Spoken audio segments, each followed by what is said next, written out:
video may contain content parents may find unsuitable for children. Viewer discretion is advised. Hey everybody, it's Hunger again. It's time for more Brawlhalla. So, we're gonna go ahead and try streaming some Brawlhalla here. And see how that goes.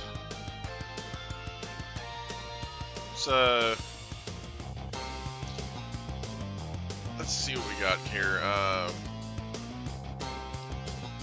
Go ahead and jump into my content chat on Discord. Connect with people. Come in, you royal boob! Alright. Alright, let's go ahead and... Oh, hey, Detainings is here. Alright, looks like we're getting started right away then.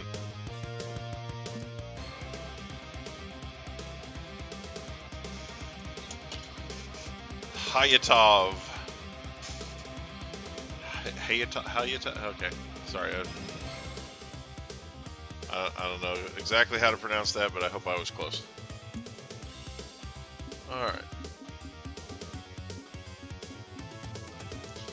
Map set. Big maps only. Go big or go home. There we go. Alright. Alright, so... Alright, so our code... 190461 apparently. Go ahead and post that in our chat. And then pin the crap out of it. There we go. Alright, nice powerful pinned message. Okay. What are we doing?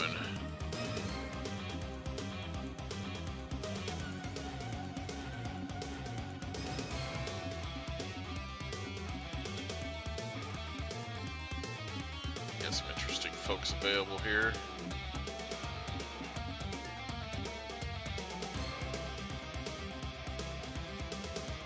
Let's see about bringing Magyar first. Magyar! Oh wow, that's a nice color palette for Magyar. I like the colors on that. It's a cool sword too. Alright.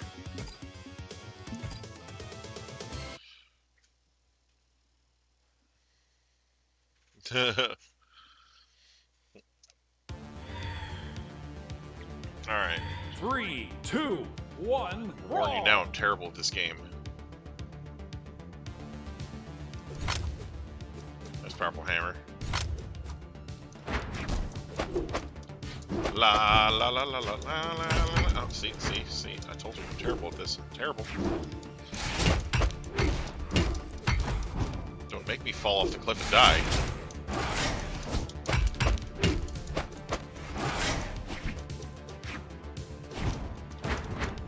Oh god.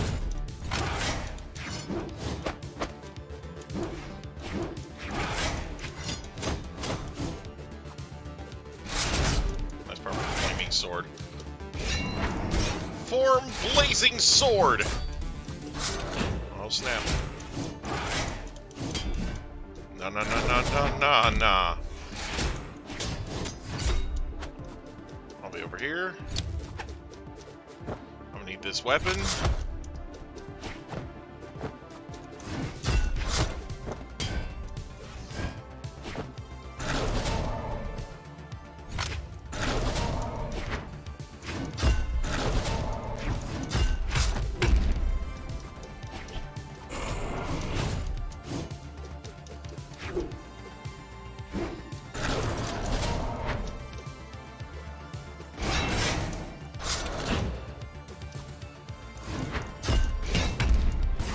God, I got yeeted.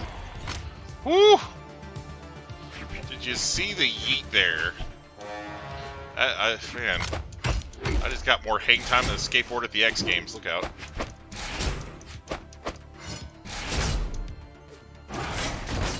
Get out of here. Nope. No fair.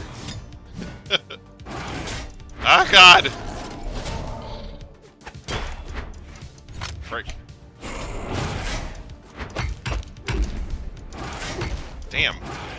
Missed the timing. No. No. Stop.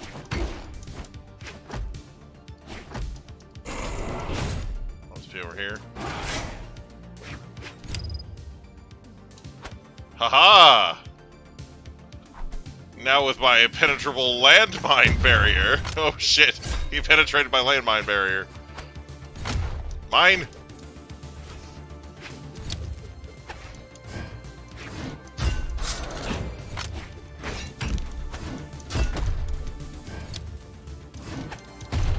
Damn it! Oh god.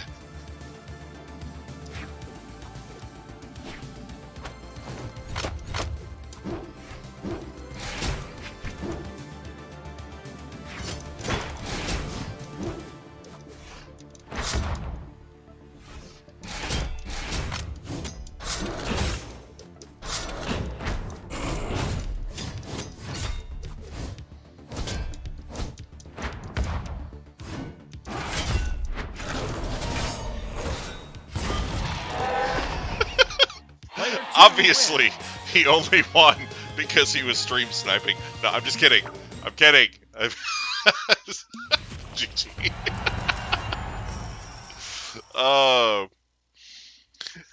Pokemon Journeys on Netflix. Woo! Alright. My gosh. Oh, man. I reserve the right to spam moves constantly, alright? Mako. I told you I'm not good at this game, alright? I've already established this. If you honestly lose to my crappy move spam, you deserve it. Honestly. 3, 2, 1, brawl!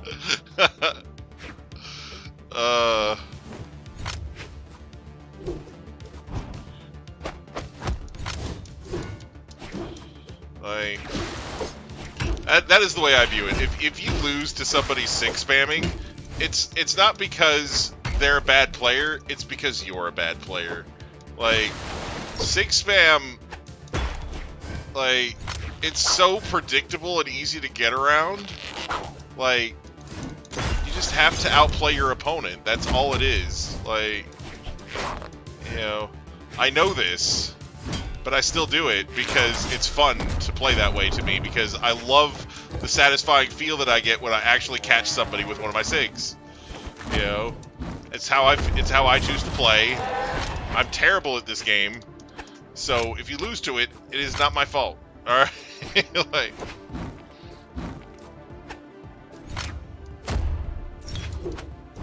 I'm not some sort of 6 spamming genius or something.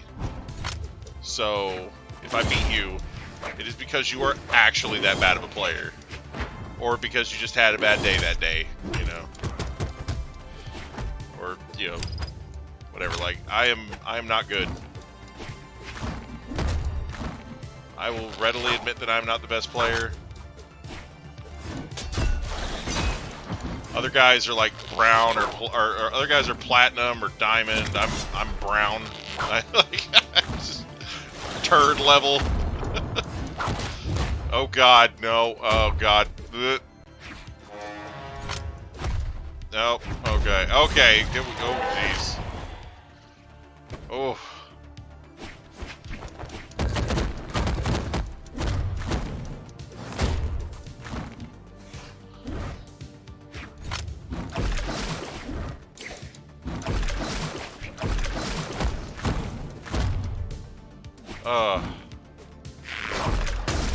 Ooh, got him, see?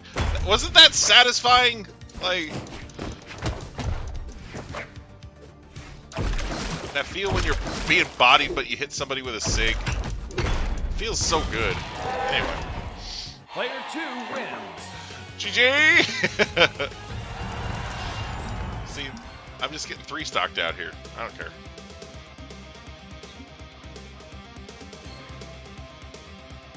It was not a good encounter.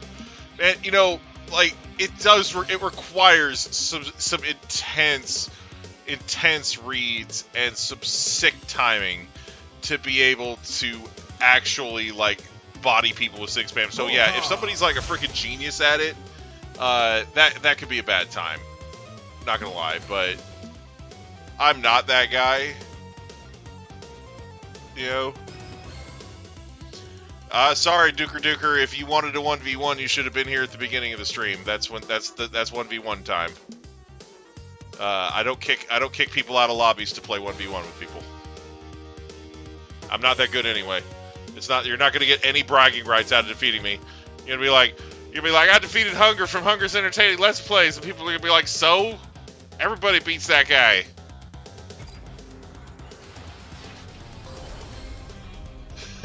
Oh god, it's Big Thundercard. Fuck. Alright, kill the non-Volkov. Do it. You act like you're not gonna just mop the floor with my blood and urine. Come on. Oh god. I'll just be over here. Oh god. Why is everybody killing me? What the heck?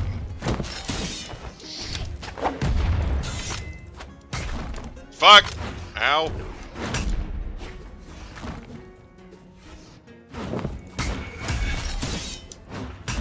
Oh, I didn't even know you could do that. Yo, hang on. Was that like a glitch? Hang on. Yo, that's actually sick. I didn't even know he could do that.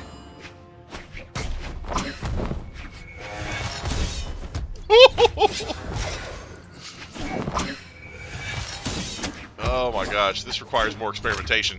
I've been playing Volkov for how long and I've never done that before? Holy shit.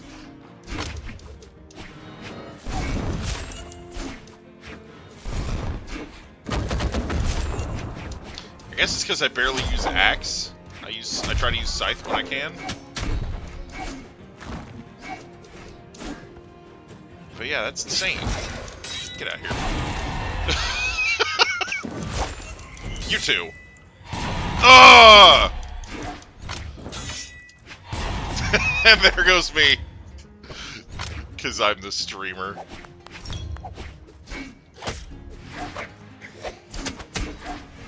I mean, being a streamer does not automatically make you good. It really doesn't. Like, I play this game once a week. Tops. Sometimes less than that.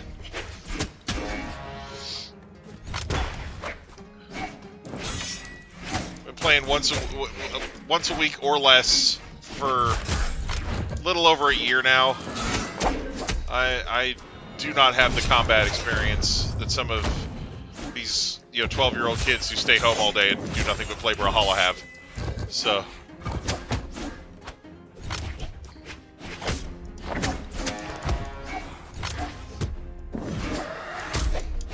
So yes, I constantly get my ass beat by them. Oh god. Fuck.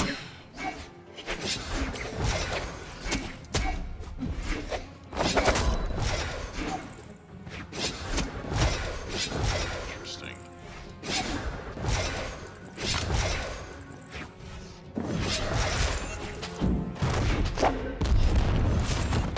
Oh fuck. I will do memes when I have the opportunity. I can't meme very well while I'm playing. Oh god. Listen, I am not nice, I am not kind, and I am not wonderful. There we go. Oh god!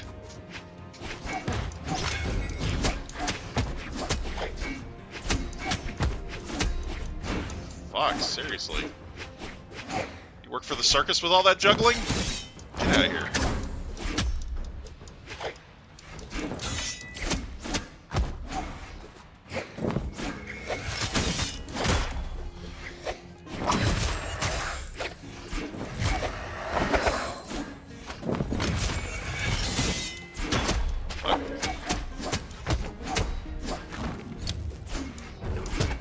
Ah, I missed. And then I fired, and I missed, and I fired, and I missed again. This happened several times.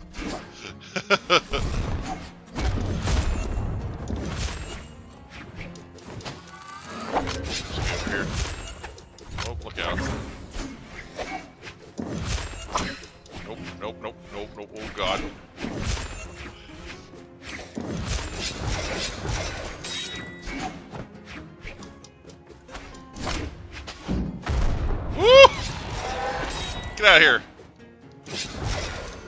Oh, missed. Oh, look out. Oh, shit. Oh, and I died. Okay. He-Man memes. Hell yeah. Fights are fun. I like fights. Whew. God dang. Oh, man. Whew. I don't think anybody was double teaming anybody. Oh. What? Anyway.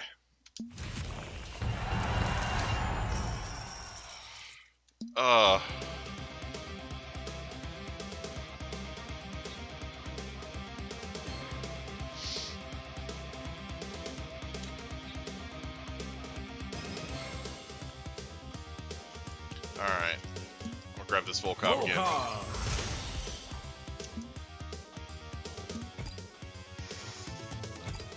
Man. That's crazy. I figured out something new Volcom can do after all this time. What the fuck? What have I been doing with my life?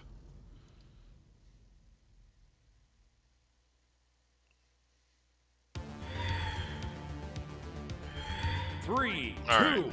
1, brawl! Oh, shit. Oh, shit. Oh, shit. I'll just be over here.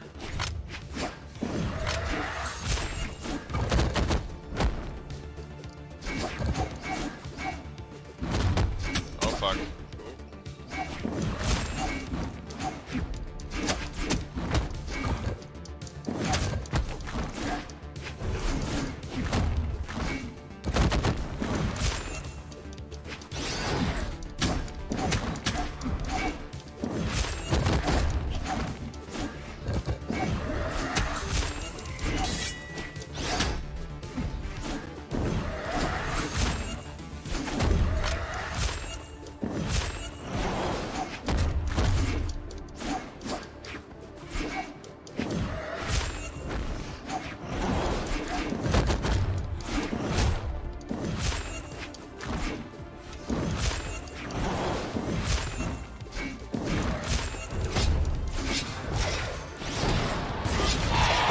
That was sick. Wow, look at that. Woo! You've been struck by a smooth criminal. Holy crap. Get him. Oh, shit. Oh, fuck.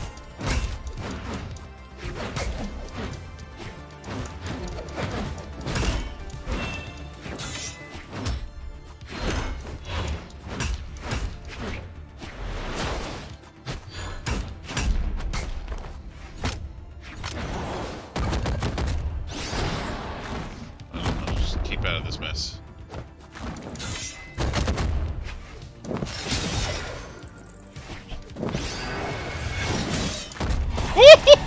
I did not even mean to. What the heck?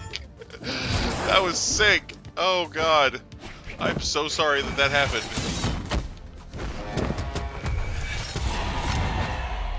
My god. Ooh. It's just so satisfying when one of those 6 hits. Oh my god. Ooh, look out. Ooh, nope, nope. I'll just be over here.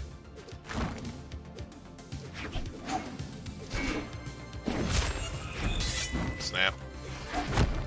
Launched. Here, have some of these. Oh, missed. And then I fired. And I missed. Oil boob here. Oh, hey, what's up?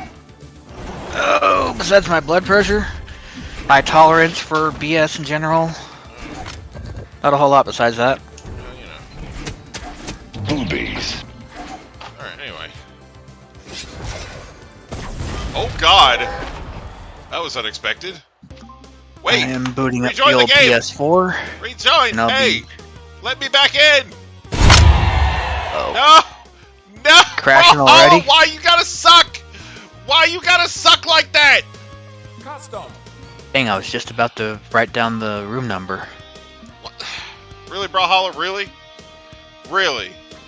Really? This is what we doing right now.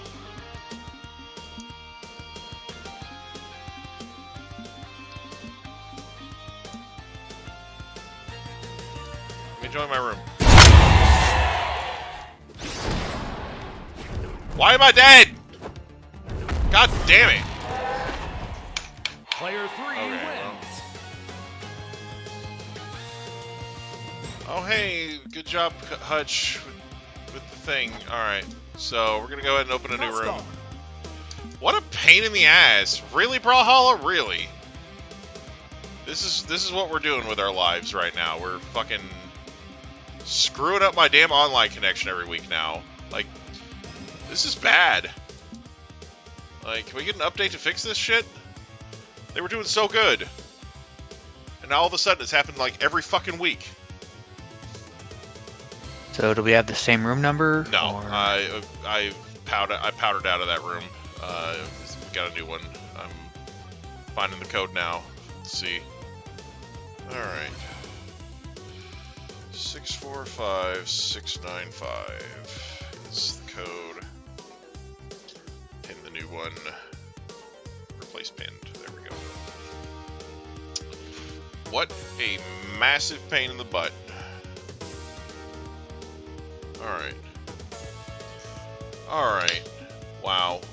That was actual cancer. Alright. Yeah. I found something new that Volkov can do. Did I do my free-for-all top 2? No. No, why? I just do this. This is what I do. If I'm not doing it on stream, then I don't play this game. Like, I don't. I might be Volkov. Yeah.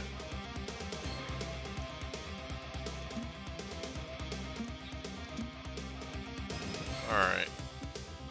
There we go. Best place. Volkov good.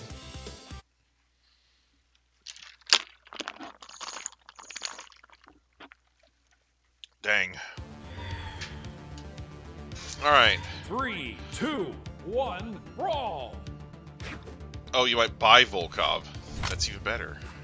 Oh, God.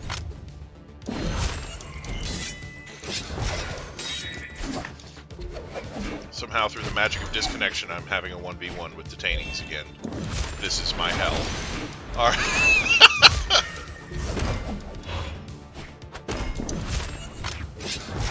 Oh, no, no, no, no.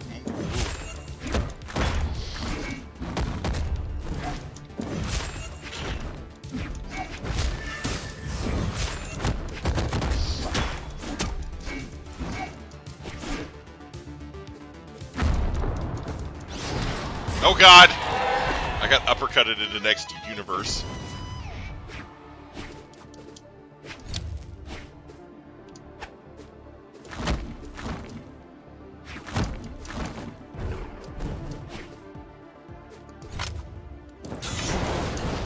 God dang.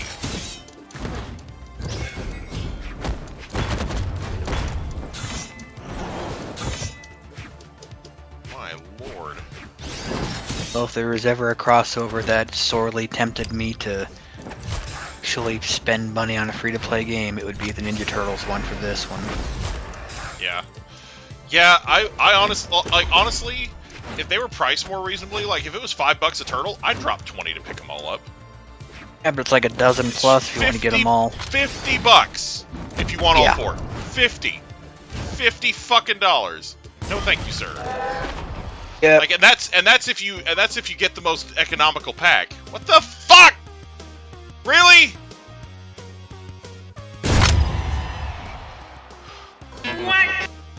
You could just queue it again. Yes. Seed. God damn it. Big help. Oh my god.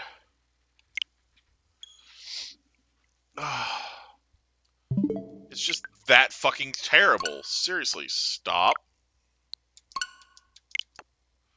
Stop disconnecting me. Holy shit. I can't fucking do shit under these conditions. What the fuck?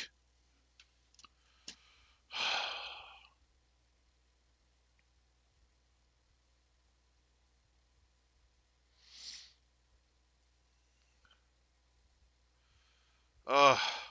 So annoying. Battle! Battle! Battle! Battle! Battle! Battle! Battle! Battle! Battle! Battle! Battle!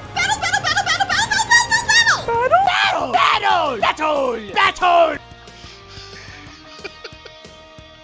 Alright, let's get to it. Custom. Alright, let's see here. Private room again. For the umpteen bajillionth time.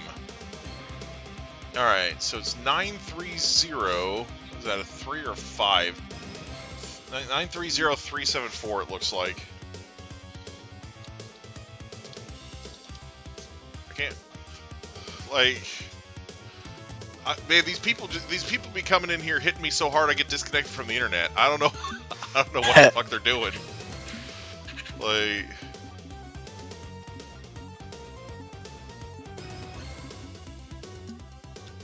fucking knocking me off of the damn internet with these punches. Full card. Oh, there we go. Diamond player. Oh, hey, cool. I'm a brown tier player. Smells like doo doo down here. I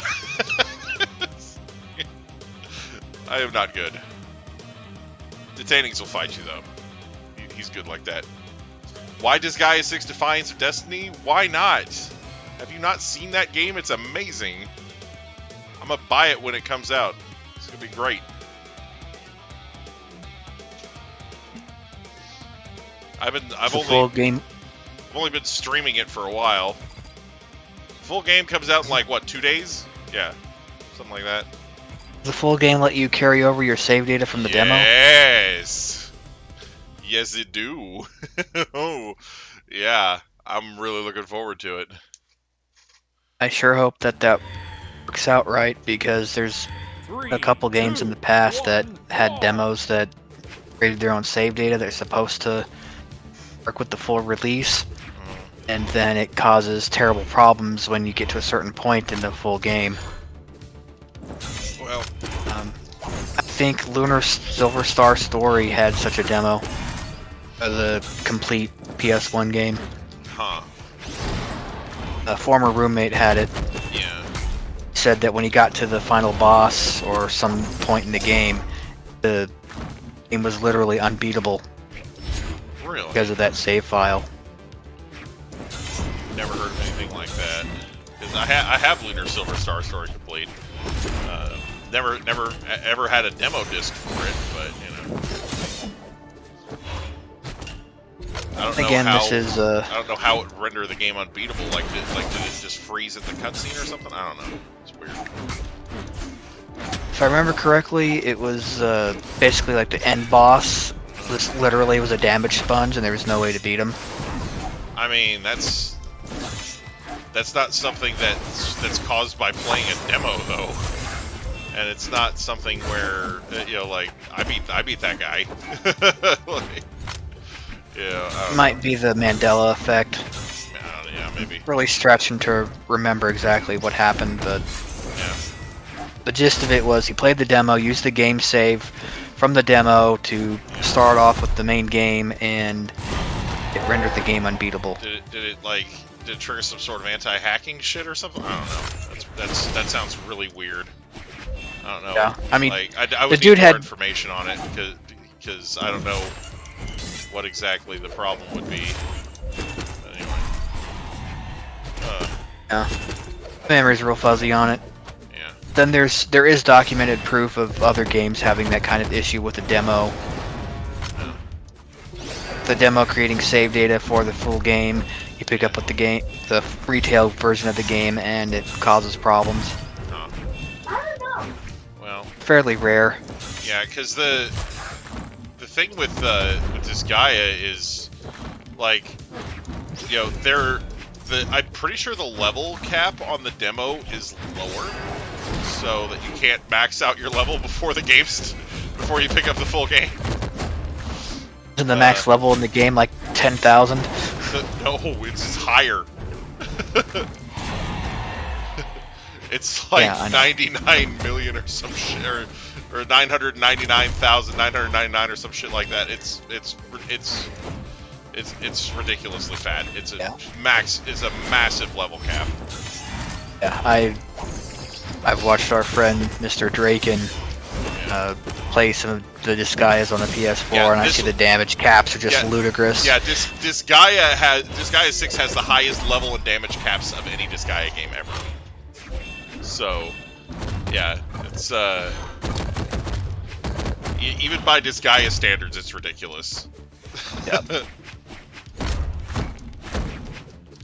Like even at level 1, when you first start the game, you have stats in the 4 and 5 digits. Yeah. At that point, I think it just falls into the realm of self-parody. I mean, a little bit, but people also really like it, you know. Well, and the thing is, it actually makes sense with the lore, so, you know, because the character that you're playing as in Disgaea 6, Zed, is a zombie who has the power of super reincarnation. So when he dies, he reincarnates stronger, and he's been fighting against the strongest god of destruction to ever appear, and losing. So basically, when the game starts, he's level 1, but he's been fighting the god of destruction, so he's already reincarnated several times, and every time he reincarnates, he goes back to level 1. So, so basically, as you play the game and reincarnate him back to level 1 over and over again, his stats get better every time. So, like, and not just his base stats, but his stat gains as he levels up too. So, so it's like. So what you're saying is like he's like a Super Saiyan. So it's something where it actually makes sense that his stats are all ridiculous because he has that power. Like, so it makes sense that his stats are like that at the beginning of the game, canonically, because as opposed to other Disgaea games where you start with much less impressive stats. So. Gotcha. So yeah, because when he starts the game, he's like, oh man, it's like he's already lost count of how many times he's lost to the god of destruction. So,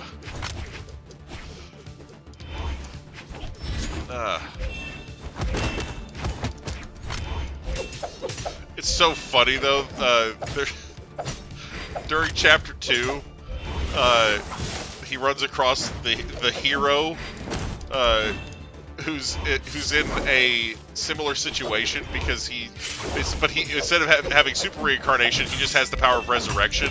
So every time he dies, he comes back to life. but he's lost his will to fight because he's been beaten by the god of destruction so many times. So Zed is just using him as low-level XP fodder. He's like, wait, you come back to life every time you die. He's like, yeah, so he's like, I'm gonna farm you for experience.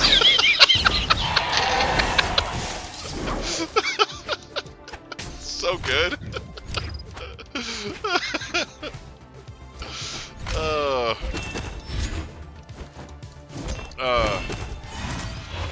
Oh, nothing much. You're playing some Brawlhalla. I am currently unarmed. It's a terrible feeling. Off of me! Oh god! I'll just be over here. Hopefully not dying. Oh god! Ah! This is a happy place! I'm really hoping to get level 25 with this character tonight, because I'm sick of her.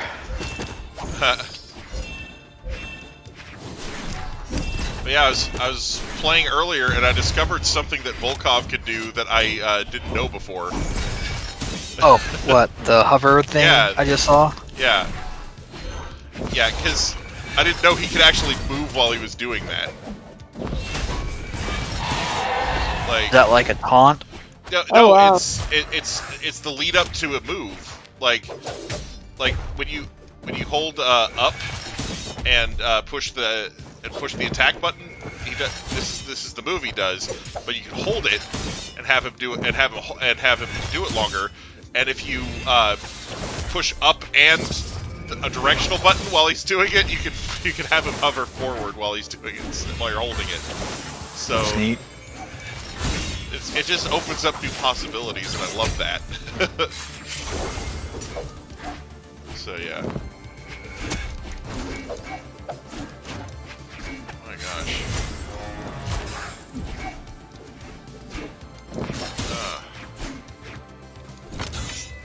Oh my gosh.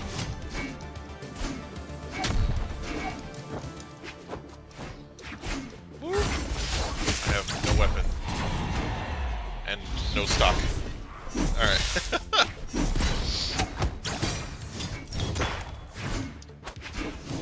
Missed. And then I fired. And I missed. Fired again. This happened several times. Oh, come on! Get out of here.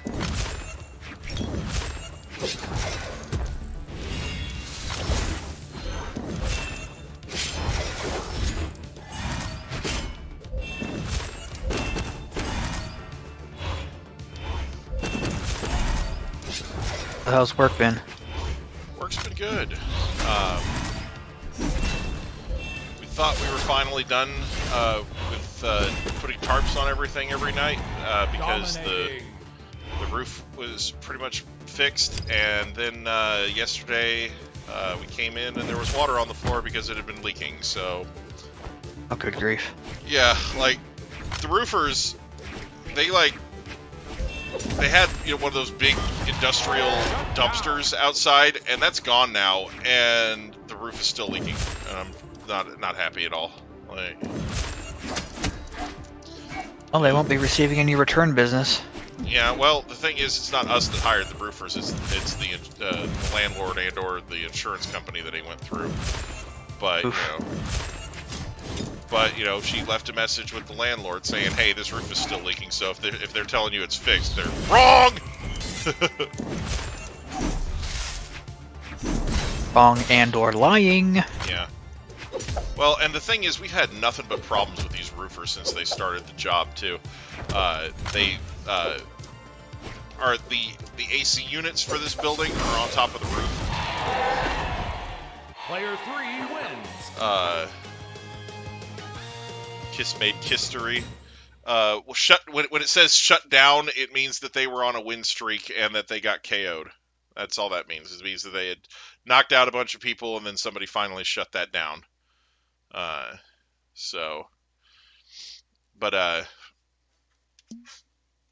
Anyway. But, so the AC units are on the roof.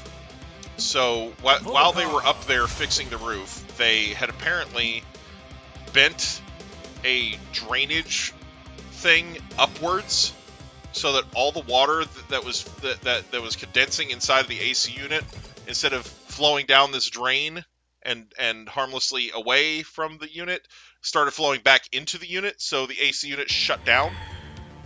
Oh, great. 3, 2, so 1, we lost AC for a little over, I'd say probably a little over 24 hours.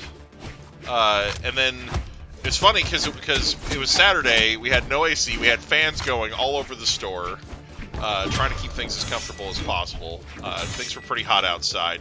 And one of our tournament players for Dragon Ball Super was an electrician who had experience with air conditioners.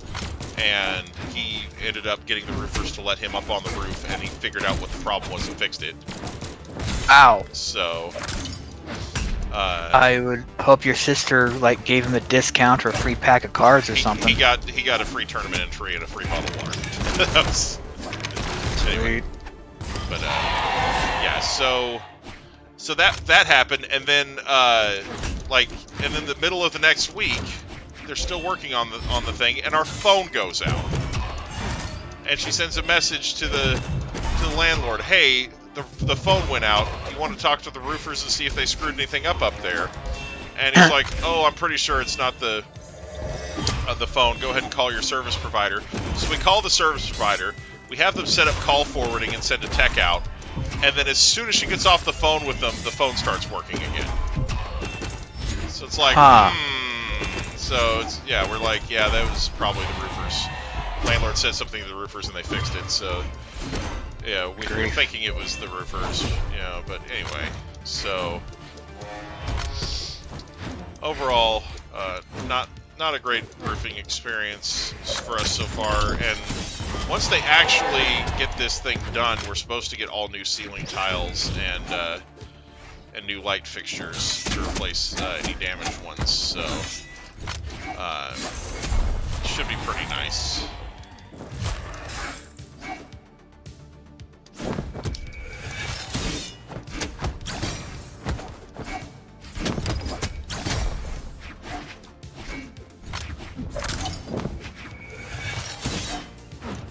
Well, this is only somewhat related, but last week they finally changed out the windows in my apartment.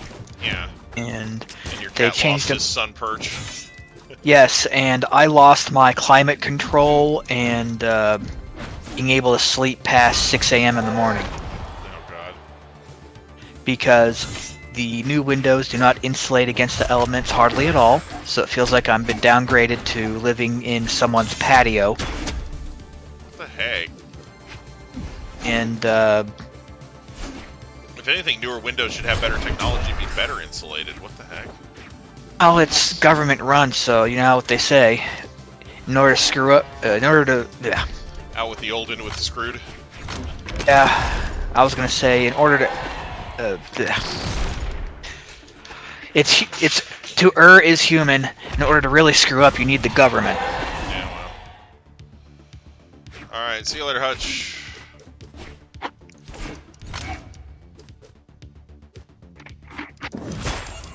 Hiya! So,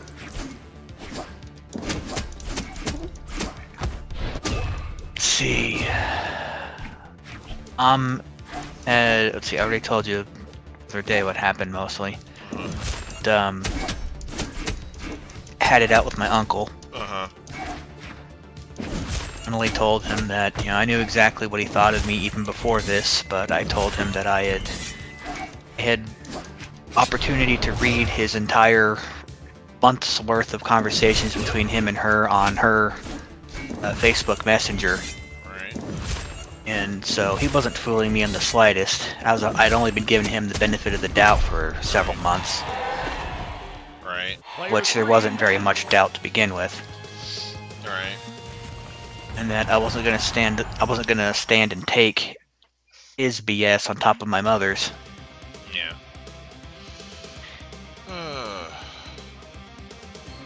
Alright. Maybe I'll bust out the Orion here. Orion. I do want to ask you a question. I want your unbiased opinion on the topic of responsibility. And here's the question.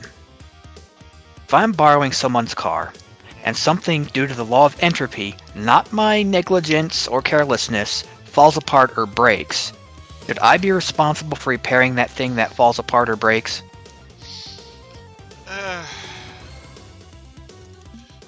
It's really kind of a gray area. I wouldn't necessarily call it responsible. Like, what I would say is, if it's something that's going to affect the impact, if something that's going to impact the operation of the car, then I would say if you want to keep driving that car, then absolutely get it fixed on with your own resources if you can. But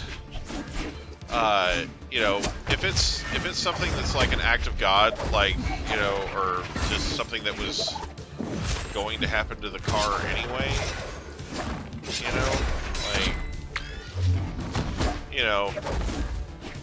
Alright, I'll give you more context. If a radiator springs a leak or a belt snaps or something, and you were borrowing the car for 5 minutes, it's like that's something that was going to happen anyway, regardless of whether you were driving or not. like, you know. So yeah, it's something where. Well, the full situation is, I've been quote-unquote borrowing this car for many months now, Right. for just over a year, Yeah. and the pattern has been that when a car starts breaking down, I get blamed for it, Yeah. regardless of how little my input has to do with it. Right. That way it feeds the false narrative that I'm irresponsible, that I ruin cars, and that, you know, I'm just a mooch and a leech and all that good stuff. So what exactly happened is that on the way to the hospital, I was rushing to get there so that I'd be there for moral support before my mother got under. The car window motor just completely died. Yeah. Or a sound that sounded like my cat was dying, and I looked to my left from the point of origin, and the window just falls right into the shaft. Yeah. Like, hey! That doesn't necessarily sound like an issue with the window, because I've had that happen several times. Like there's a component called the regulator for power windows, and basically they are very prone to failing with very little very little usage of the window. You know, Right. like I've on my first car, I had to replace window regulators probably about 4 or 5 times. You know, and to the point where I just stopped caring. Like, Right. I honestly wish that with how bad that technology is, they would just go back to the freaking hand crank roll down shit on the window. Strongly agree.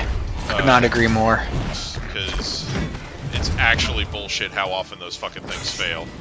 Like, the only way to not have regulator failure is to just not roll down the fucking window ever. You know? Yep. Like, Strongly never take agree. advantage of your fucking power windows, otherwise you'll regret it, you know?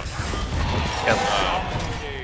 Solar Cupid, yes, you can play. We're open to everybody as long as we have free spots, you know? I'm not gonna kick anybody for you, but we have 8 spots, and the room number is pinned at the top of the chat, so... Room number is 930374. Anyway. So, yeah. And of course, I've been taking the car to get fluids checked every month or so.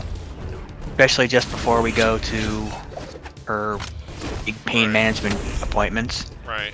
And I'm constantly told that the rear passenger tire is low, which means that it's got a patch in it, and it's not a good patch. Right. And the transmission fluid has been getting nastier and nastier looking. Right. And they recommend a full flush and servicing, and that's like a $3,000-$4,000 job. Wow. Now, my uncle has already sunk probably $1,000 into her car over the past year, between the radiator dying in November and I forgot what the heck it is that died in January. Aside from maybe my will to live at that point. And ooh, I like that color scheme on a Suri there. And so anyways, the car is starting to act like it either needs a really good oil change and or the aforementioned transmission servicing. And basically, I'm being told that if I don't wipe out my resources to repair it myself, then I'm irresponsible, and that I'm going to ruin the car. It's going to be all my fault. I'll be marooned, and my mother will have to rely on other resources for all of her transportation and grocery needs. Yeah, I mean, you know, like I said, it's something where if you had agreed ahead of time to take care of all vehicle maintenance while you were borrowing the car, that's one thing. Yeah. It's Not the only. where... Only verbal agreement was that I not wreck it and that I quote-unquote behave. Yeah. Which is about as nebulous as muddy water. Or Lake Thunderbird. Super vague. But yeah, I mean, I can understand them 3, 2, not wanting to pay for it 1, when you're the one brawl. who's using it almost exclusively, but you do use it to give her rides, you know? So it's something where, you know. And because of that is the reason why, in my eyes, if she wants to keep having me as her transport and as her grocery person and her errand runner and babysitter and being on call for her 24/7 until I have the resources to move the hell out of this armpit, then she will have to upkeep her vehicle. And stop with this blaming me for everything that goes wrong with it garbage. Right. Yeah, I mean, vehicles wear down. Like, they are a massive pit of expenses, you know? Like... It's like, you need a it's kind of like the catch-22. You need a car to really have a good job, and you have to have a good job to take care of that car. Yeah, It's a symbiotic relationship. And I understand this, and I know that it's a great privilege to be able to use a car with virtually no input into its upkeep. I occasionally pay for an oil change, which I'm going to have to do soon, most likely. But that's about all that I have the resources for. Right. Uncle's trying to tell me to, sacrifice my stimulus money. He assumes I blew all on video games and stuff. And, throw it into this money pit, which I am absolutely not going to do. Because I already told him, I have plans for investments. Right. And when I make that investment, it's going to make me quite wealthy. And you will get 0 from it because of the way you've treated me. Right.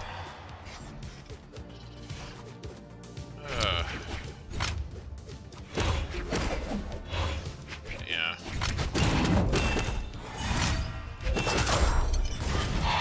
Of course, I get scoffed and mocked because they think I'm just investing it in magic beans, but I know better.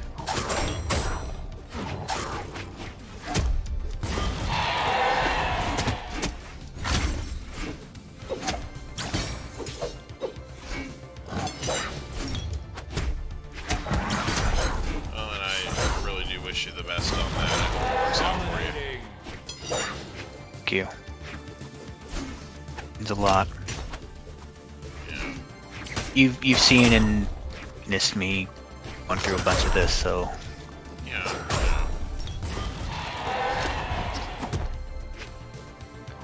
one of the exceedingly few people who've seen my mother's true colors. You know.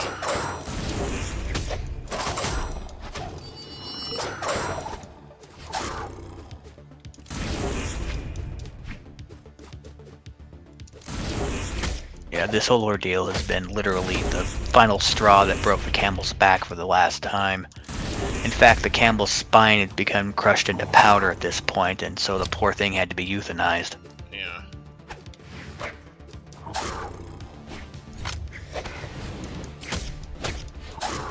Ugh.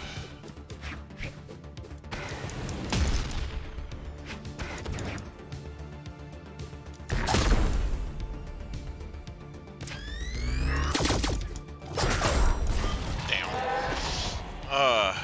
Do I like Duma? I'm not sure I know what Duma is.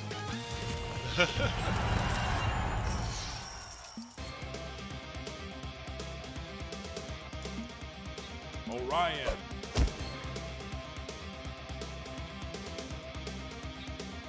Sounds like the setup for one of those D's nuts jokes or some shit. That's exactly what I was thinking. Yeah.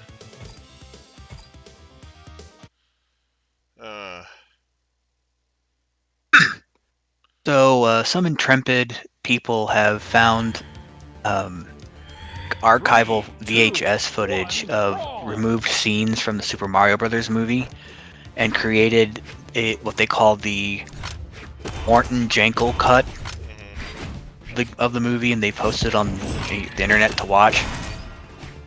And it restores scenes that were originally only found in the novelization of the movie.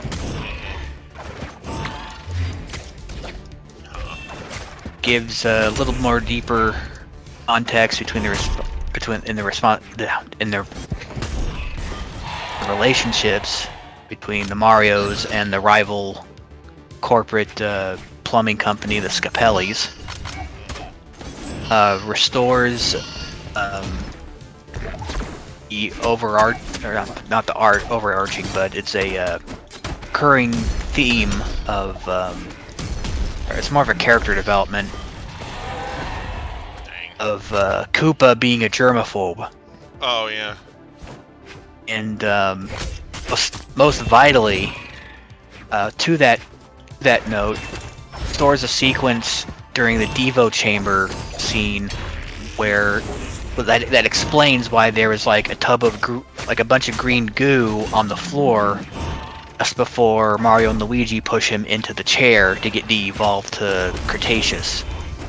Yeah. Cretaceous level. Yeah. One of the guards or techs in the background sneezes. Koopa just kind of sits back. He says, "Oh, you need to sit down. You must not be feeling well. We can't have you going around spreading your germs everywhere." So he's pushed into the Devo thing, and he literally gets de-evolved into slime. Yeah. Into primordial goo. Yeah. Yeah. So that's why in the finished theatrical and DVD project, you just don't see that sequence. It's just all of a sudden there's this puddle of goo that they're half slipping around through during a scuffle, and they're like, "Huh, where in the world did that come from?"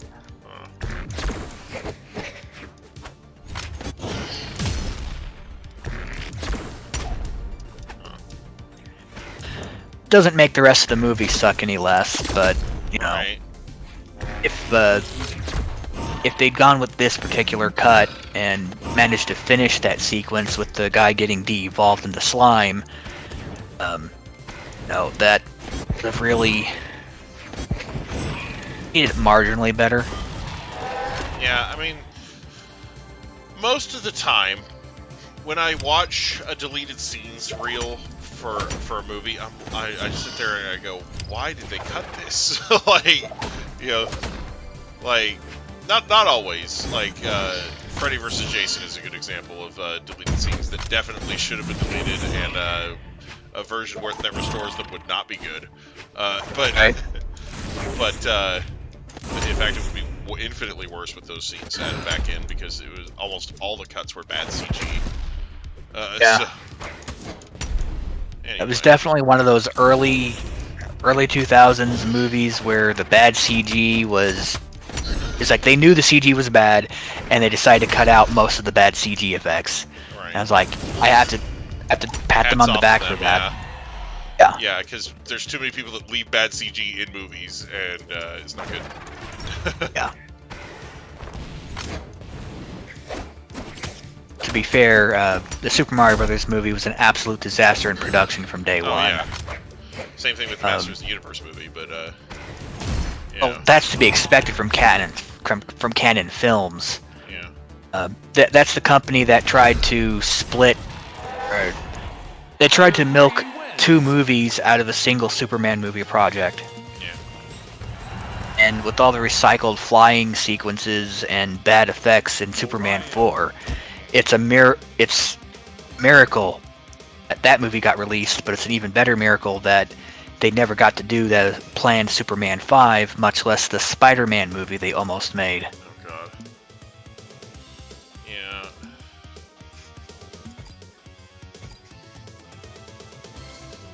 Tanning says, I've ascended. Okay.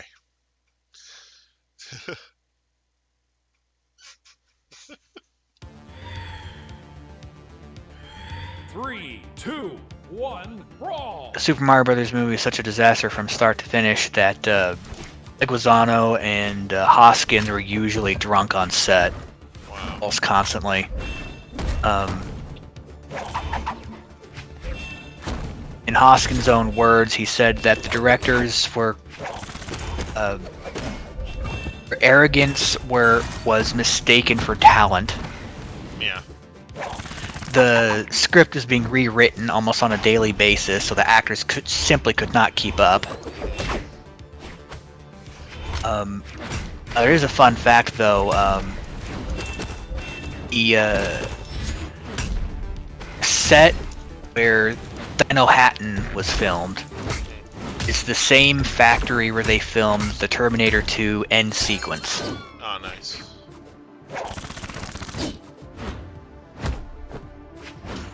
And funnily enough, it was originally a cement factory.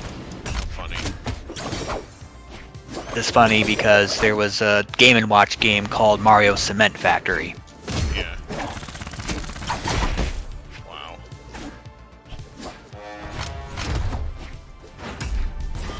God.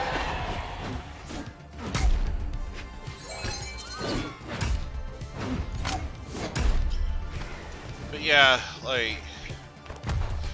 And that's the problem with Hollywood is I think there is a lot of arrogance amongst Hollywood personalities and directors and producers and things, and they think that they can just turn anything they touch into gold, you know, and so they take on these long-lived franchises, and they think they just have carte blanche to change them however they want, and that their changes are the right ones. They'll make money. They know what they're doing because they're Hollywood, you know, and. It's like, no, you guys suck at this. Don't do that, you know? It's like, would a live-action He-Man movie that featured, like, all the characters like Mattel had kind of envisioned, would that have been good? Probably not. I think it would have been better than what we got.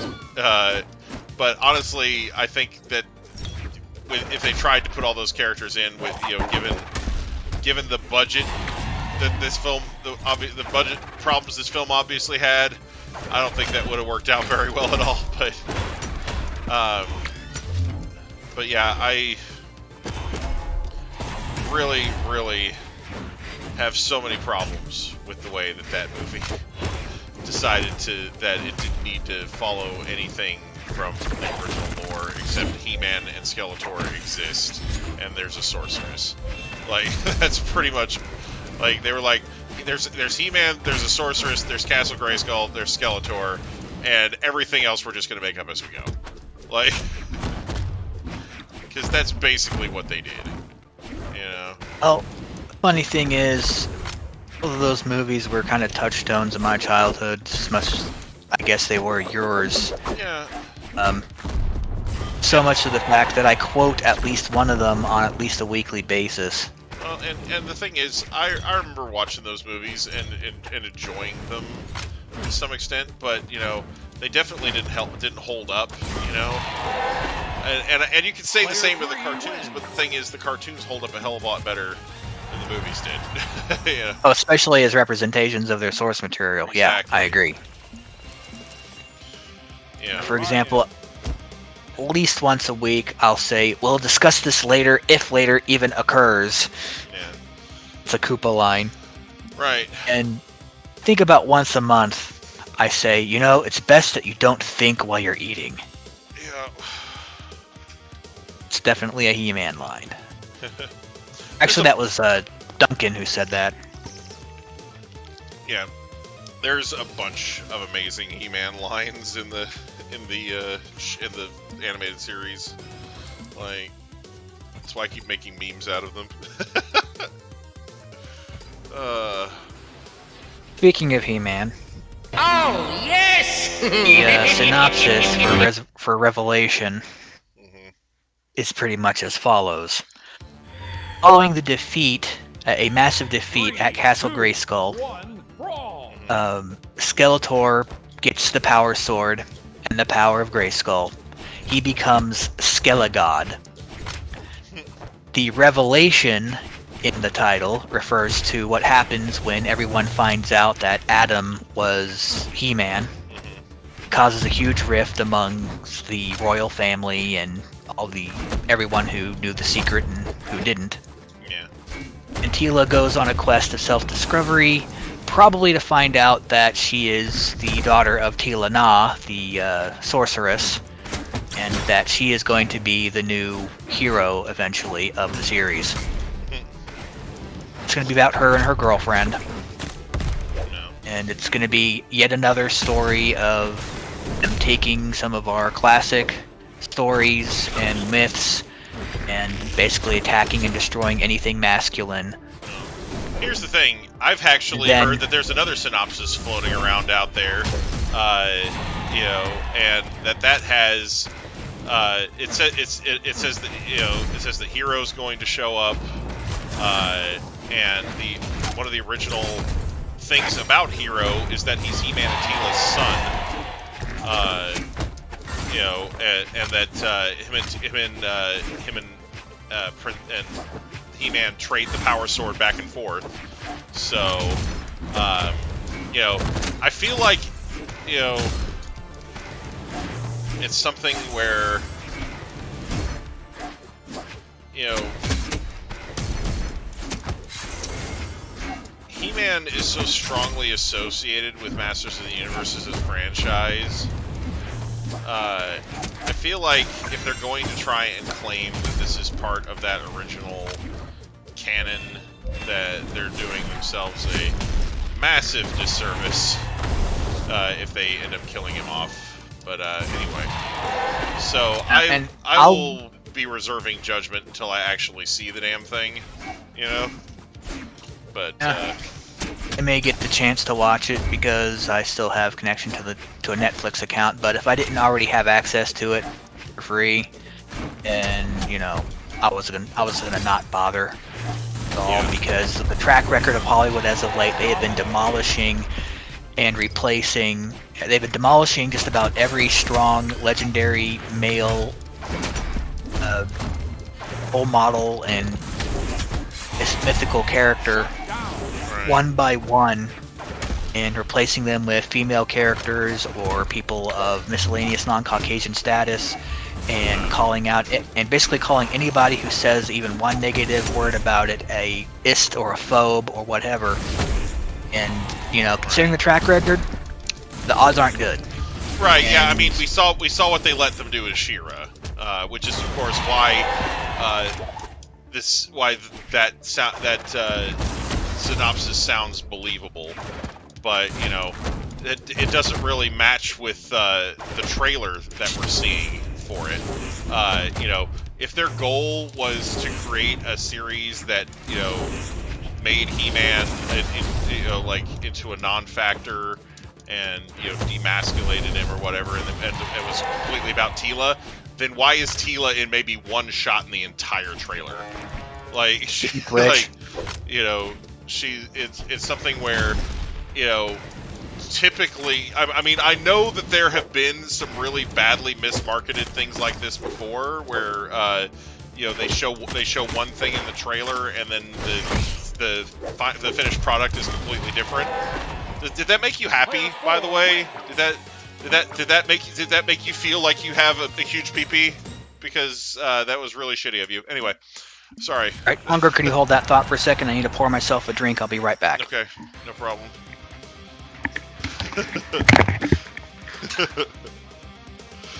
God. I bet you punch babies in your spare time for fun. No. No. You take your L. The Tatings be out here going up to women with strollers and punching their babies and be like, yeah, I win! That's you walking down the street.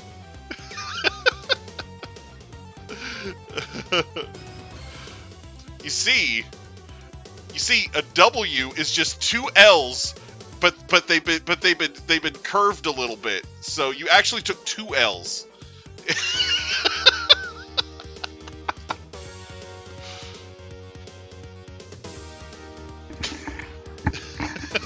All right, I'm back.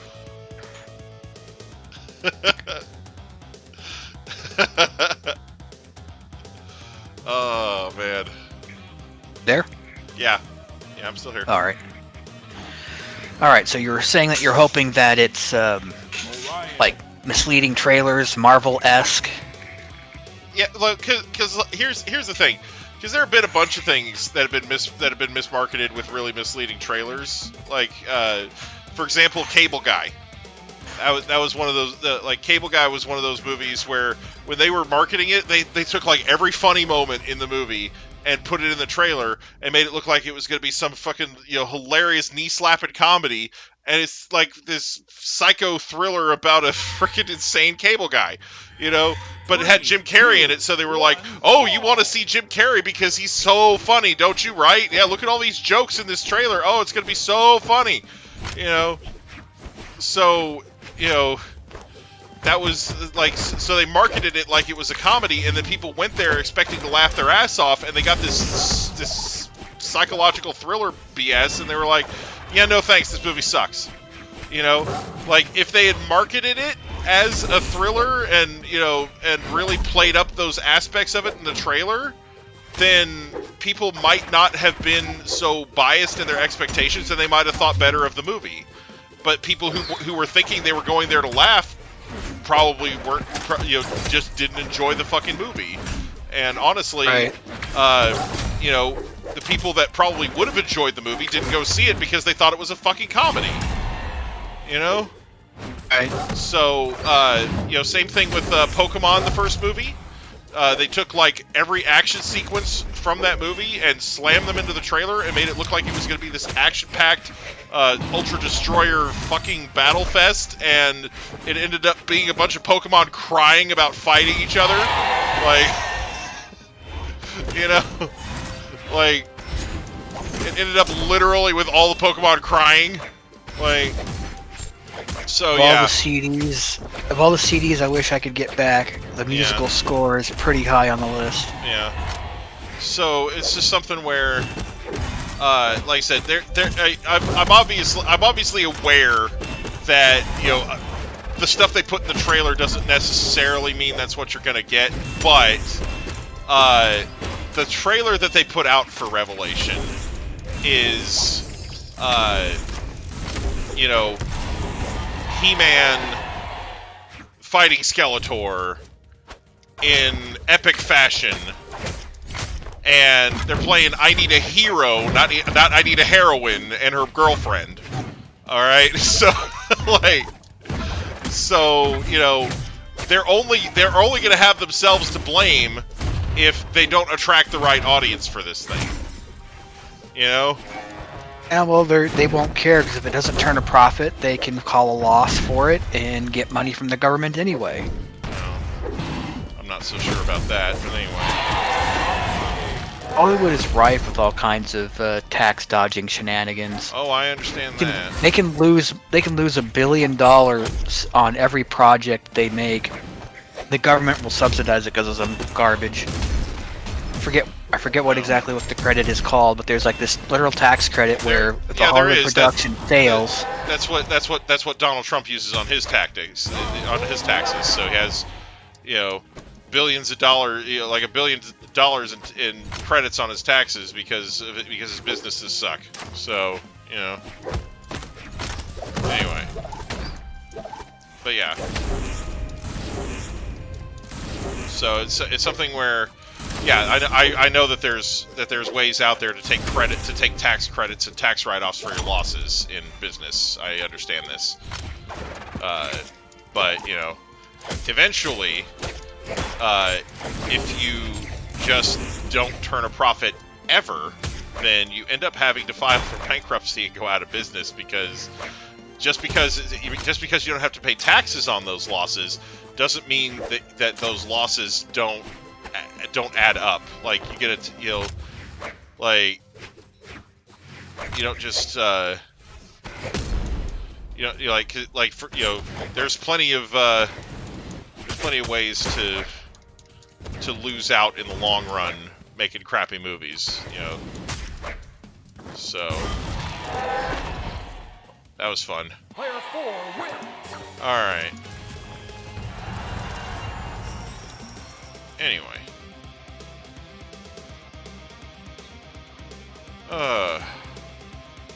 The evidence supporting the synopsis I've read has been supported by the image leaks of the toys. Yeah. Includes a Skelegod action figure. Yeah. Well, you know, I don't know. I maybe it's because I've been in the Pokemon fandom for a while, but I don't trust leaks worth of shit. You know, like, you know, because when a new Pokemon game is on the way, the leaks, like, it gets bad. Like, and some of these leaks look very, very convincing, 3, 2, but they're almost 1, all complete brawl. BS. Every once in a while, a leak will come out that's legit. But the other thing is apparently there's another He-Man project in the works, and the synopsis for the two projects keep getting mixed up by people. So anyway, so I don't know. There was also a Sony produced He-Man movie. Yeah. But the lead just dropped out inexplicably. Just as fine to me because he looked like a scrawny, scrawny little nerf herder. So yeah, I don't know what he was supposed to be playing He-Man, not Prince Adam, by the way. Right, yeah. Well, and honestly,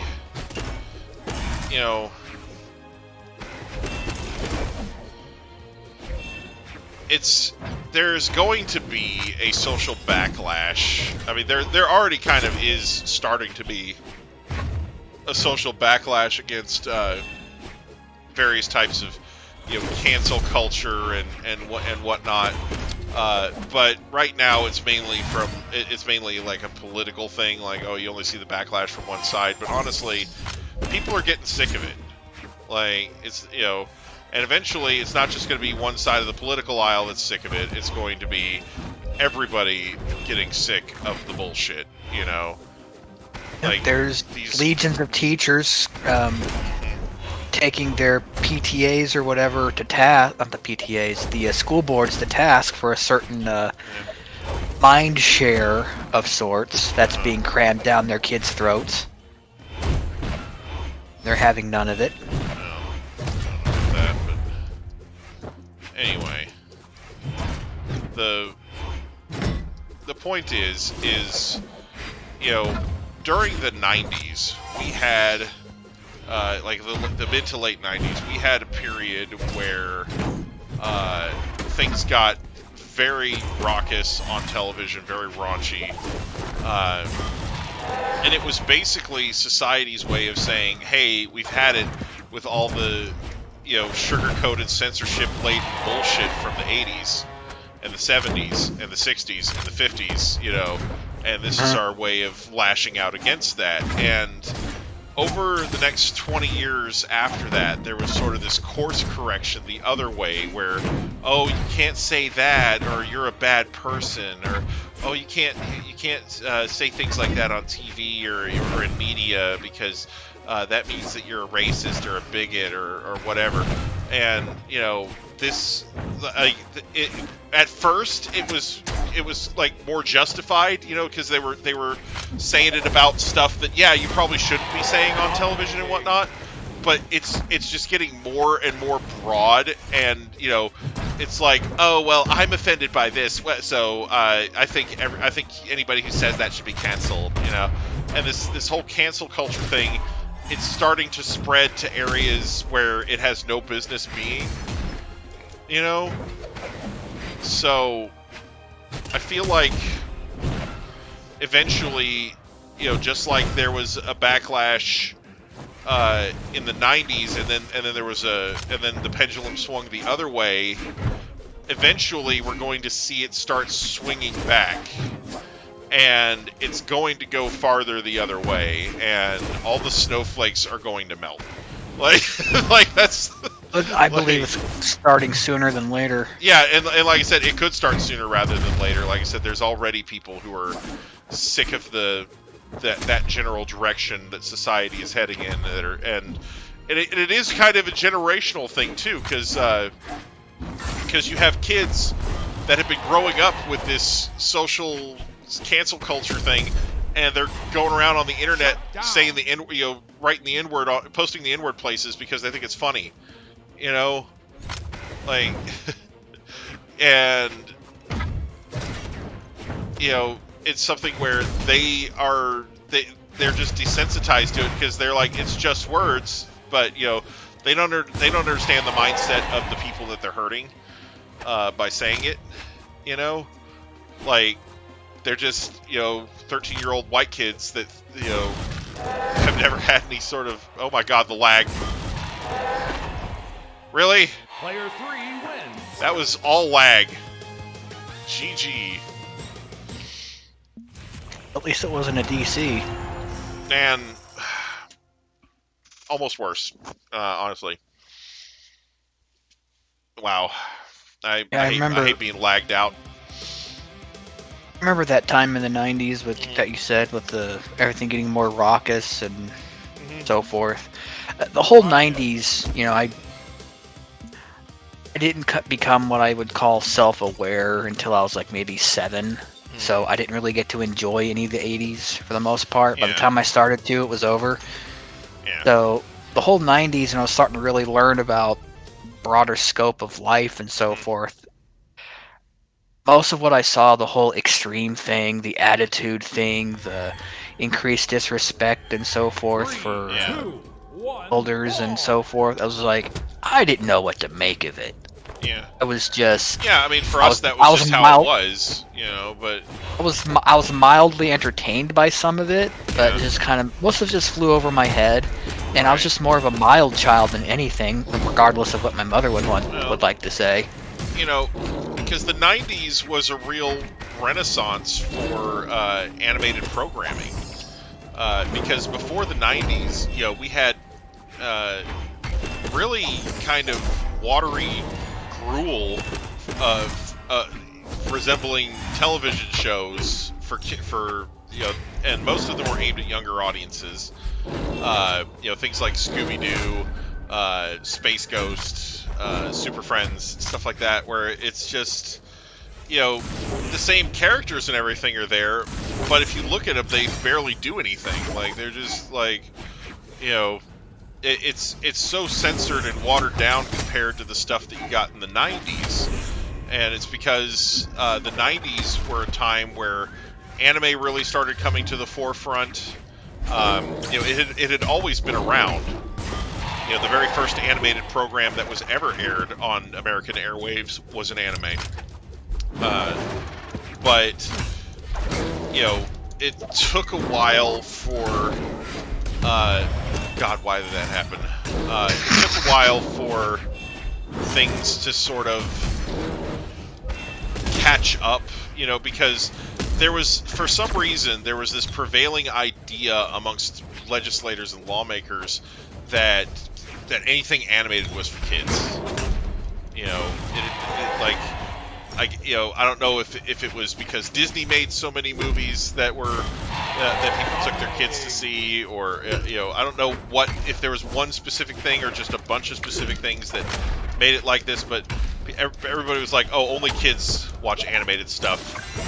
So that's a kids thing. You know, right? No, only kids play video games. Yeah, so it was something where these people had basically set it up to where, oh, if it's animated, then it has to be a certain way, and you can't do this and you can't do that, and you can't make it a 30-minute commercial for action figures, and you know. Yeah, and then Hollywood transitioned to making hour-and-a-half commercials for toys. So right, well, and again, so what ended up happening was around the beginning of the 80s, there was a massive shift in these types of regulations. So instead of campy shows about teenagers going around solving mysteries like Jabberjaw and Josie and the Pussycats and Scooby-Doo, there was a shift into things like Transformers and He-Man and Voltron and, you know, more action-oriented, you know, still not anywhere near where we got in the 90s, but there was a shift in towards that direction, you know, because of loosened regulations where companies like Mattel could put out, you know, things like companies like Hasbro could put out things like Transformers and G.I. Joe, and companies like Mattel could put out He-Man and make toys and not get in trouble, you know. So those series were kind of the vanguard for what ended up coming later in the form of things like Teenage Mutant Ninja Turtles and eventually the Batman and Superman animated series that we got in the 90s that really started kind of pushing the envelope. Oh, that was some lag. Because in the when you got towards the mid 90s, you had because Dragon Ball and Dragon Ball Z had started to kind of trickle over here in the early 90s. A lot of people don't realize that Dragon Ball was on television before Dragon Ball Z and before Toonami even. But the company that originally had picked up the rights to dub it, Kidmark, which by the name of the company you can tell what kind of mindset they were in. They had only dubbed the first 13 episodes and the pilot movie for Dragon Ball. And, Curse of the Blood Rubies. Yeah, Curse of the Blood Rubies. And so they and Dragon Ball was only on, you know, like at least where we live, it was only on at like 5 in the morning on Sundays, and not a soul was waking up for that, you know. I remember catching it by accident one morning. I think it was when I was sick. Yeah. That's like 5 in the morning, 5:30, 6:30. Those are the time slots of doom for any children's programming back in the day. And the thing is, and that's where they put the friggin' Mega Man cartoon on. Right. Well, and you know, our affiliates are particularly bad about that, but like, you know, because we had Sailor Moon at 5:30 in the morning on weekdays. But because you know the affiliates contract says they have to air it, it doesn't tell them when. So because I remember going to California and they had it on at like 7 in the morning instead, and I was like, hell yeah, you know, like, that's more reasonable. You know, that's little kids getting up and getting ready for school time slot, you know, like. So, but you know, but like I said, a lot of these networks didn't really have a lot of faith in these dubbed anime, and then Toonami ended up picking them up, and they knew how to market them correctly. They were putting on in the afternoon when people got home from school, and they nailed it. You know, so they picked, because when Dragon Ball Z started airing, our affiliates had it on Sundays at I think 10:30 a.m., which was not bad, but it was also during church, so, you know, so, yeah, and again, they only dubbed, like, up until, like, the middle of the Frieza saga, when they were doing that. Orion. Incidentally, I think our affiliate had it on right after Technoman, so it was like Technoman and then Dragon Ball Z. Which, you know, at least it wasn't 5 in the morning. But, you know...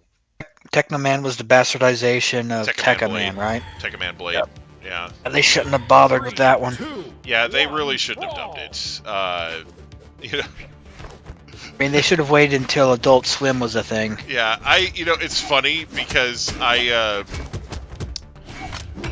saw a meme earlier today, and it was making fun of this anime that had an error in the subtitle. You know, like basically the subtitle in this frame says "I hate the American," you know, like singular, you know. Okay. So kind of a weird, you know, comment, you know. So anyway, but the caption underneath the picture was when the character says Oni-chan, but they translate it as the character's name. Or when the character says Oni-chan, but the subtitle translated as the character's name. It's got the picture of the girl saying "I hate the American," you know. Oh. So you know, it's just that to me, it just reminded me of Tekkaman Blade because of the subtitles on that did the same fucking thing. And I tell you what, some people that subtitle this shit just have no fucking clue what they're doing. Like, I remember when Adult Swim had that bumper or whatever, talking about how they wanted to take they were taking requests on what anime they should no try and bring Ranma over next. ever. And they said, "Oh, and before we even start, no Ranma 1/2. Don't even ask. There's no way in hell we're going to do that." Right. Frankly, I would love to see them still do it. Right. I mean, it's been years later. Honestly, Adult Swim has had some pretty raunchy stuff that I've happened to catch from time to time. Right. So I'm like, you know what? If you've got some of that adult humor that's in Family Guy showing up on Adult Swim, Yeah. and you could do Ranma 1/2, even if you have to censor it just a tiny bit. Right. Honestly, I would love to see somebody come along and actually do a reboot of Ranma 1/2. I know it's not impossible. We're seeing, Shaman King's getting a reboot, so hopefully Ranma 1/2 will end up getting a reboot, before I die. That would be really nice. I'd love to see it, but chances are in the current political climate, it wouldn't fly, or it would have to get completely bastardized, because a male character who turns into a female but still strongly identifies as a male, that's not going to fly in the current zeitgeist. Well, We'll try and push the agenda on it. You can say that, but it's Japan, so like if there was a reboot made, it would be made in Japan first, and it would have to contend with their political ideals, which are a lot different than ours. Like the whole female, like they still haven't had their women's lib movement, so they're well behind us in terms Well, the thing of is, where their culture is at, cancel or otherwise. I understand that to an extent, but a lot of video games in the past several years that were coming from Japan have been preemptively changed because of the ideals of the Western world. For example, there's supposed to be this whole subplot in Final Fantasy 15 where the protagonist's girlfriend isn't just a silent captive, more or less like a Aerith 2.0, waiting to be rescued, skewered by a villain.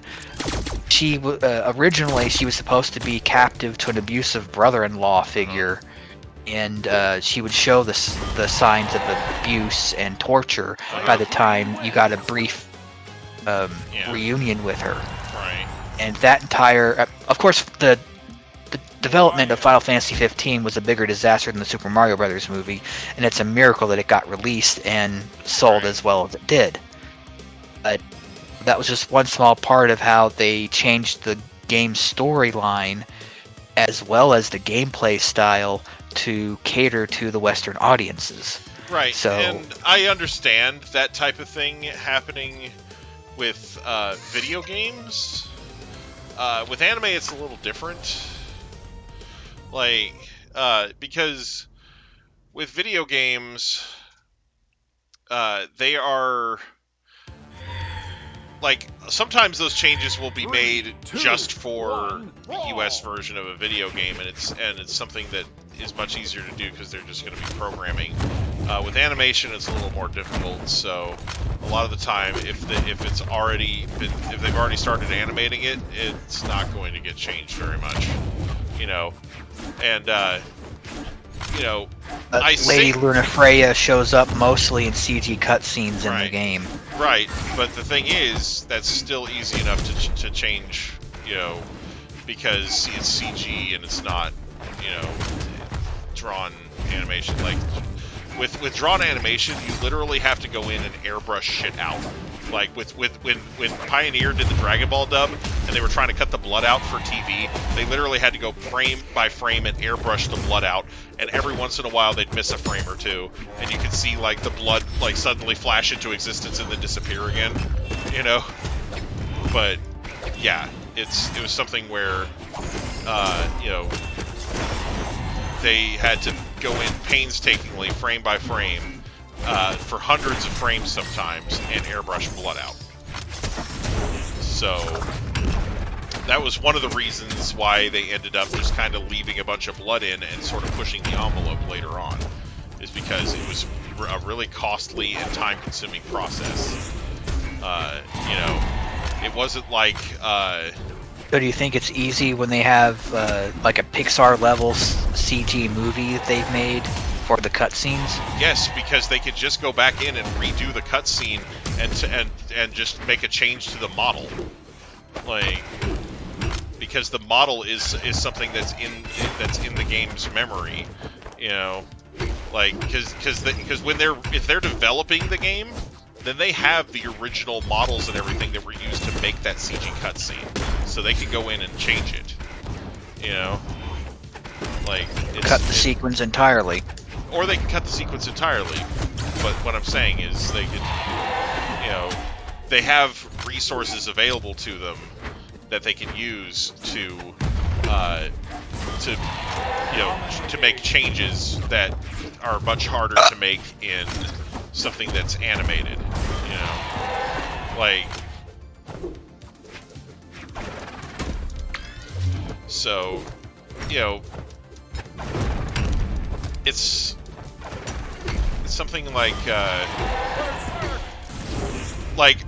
when they if they try to localize Digimon Adventure 2020, holy shit! Like, so far they're cutting at least 2 episodes, no question. Like, oh, it's the rebooted Digimon? Yes. If they try to localize that shit, they are cutting at minimum 2 episodes. Like 2 full episodes. I don't know how they would fit either of these 2 episodes in unless they were 10 minutes long.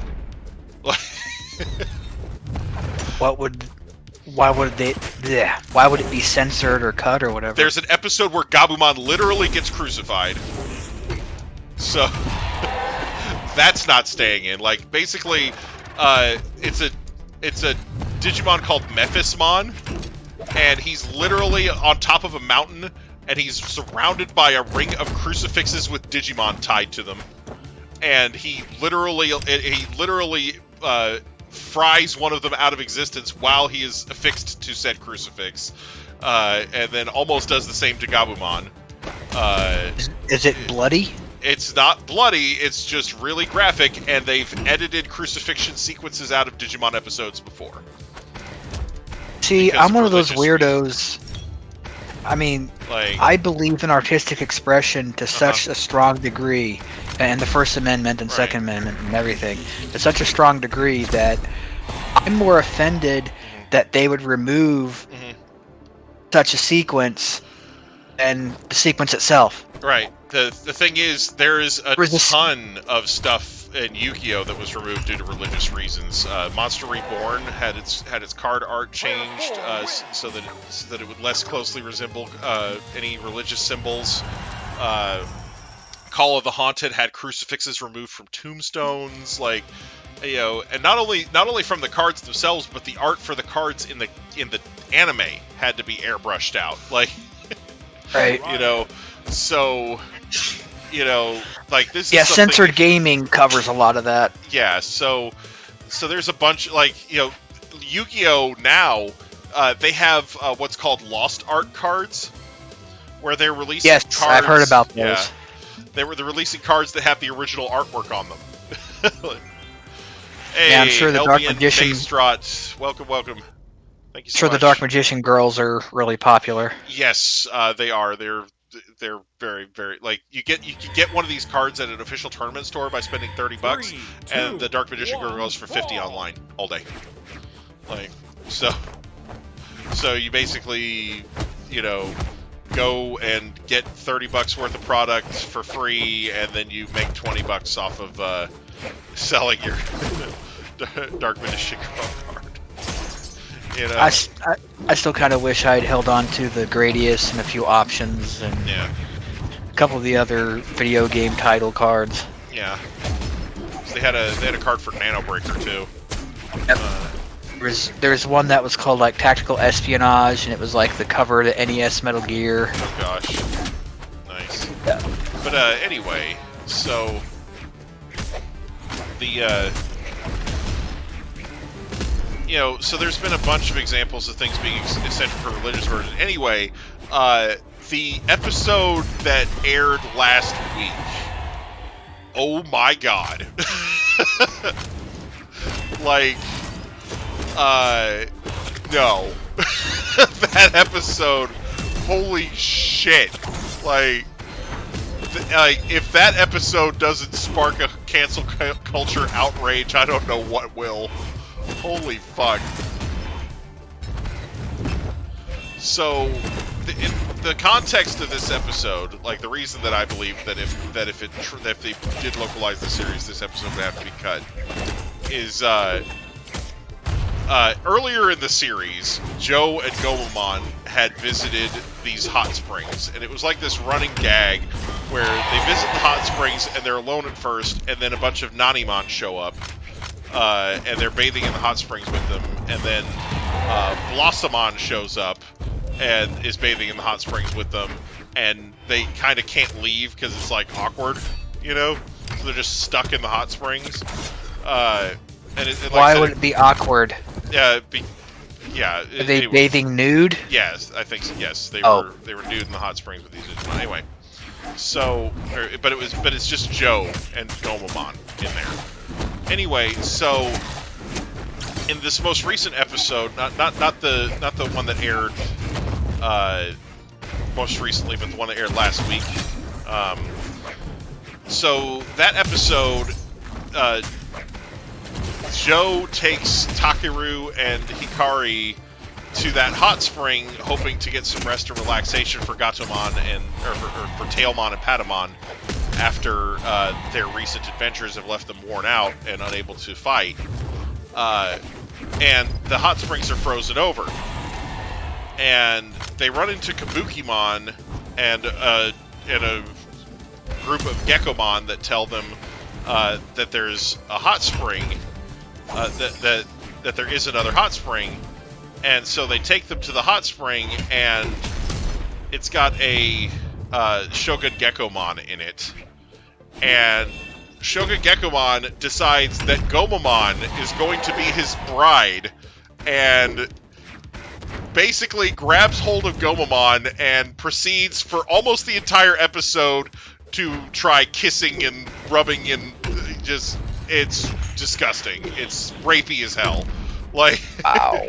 And, like, you know, the kids end up tricking Shogun Gekomon into going to a false hot spring outside of his castle that they've created, and then turn the tables on him and beat him up, but they don't kill him. And they're basically like, you know, you don't monopolize the hot springs to yourself anymore, because it turns out the hot springs that they were looking for dried up because he had diverted them all into his personal hot spring. You know? So they're like, yeah, don't hog the hot springs. Yeah, they're like, yeah, don't hog the hot springs anymore, and you can share the hot springs with everybody else. And it's like, so basically he gets to be Captain Rapey the Rape Monster for 15 minutes and not get any negative consequences or repercussions. Like, you know, like, it was bad. It was like, there were parts that genuinely made me feel uncomfortable. Like, Orion. You know, I was just like, oh my gosh. And then, okay. Which one? Hold on. Which one is Gomamon? He's Joe's Digimon, the little seal guy with the mohawk. Okay. Like, so Gomamon, like, after getting away from him finally, evolves into a Kakumon, and that only makes Shogun Gekomon even hornier for him. Like, he's like, it's my ideal bride. I guess he likes it because it's fluffy. You know, he likes the fur. He's a furry. I don't know, but anyway. Now you're making me uncomfortable. Yeah, But anyway, so he ends up evolving again into Zudomon, who just has a bunch of muscles and not that much fur, and he's like, "Oh, that's not fluffy at all. I don't like you anymore." Like, you know, but it's like, you know, it was just disgusting. Like, it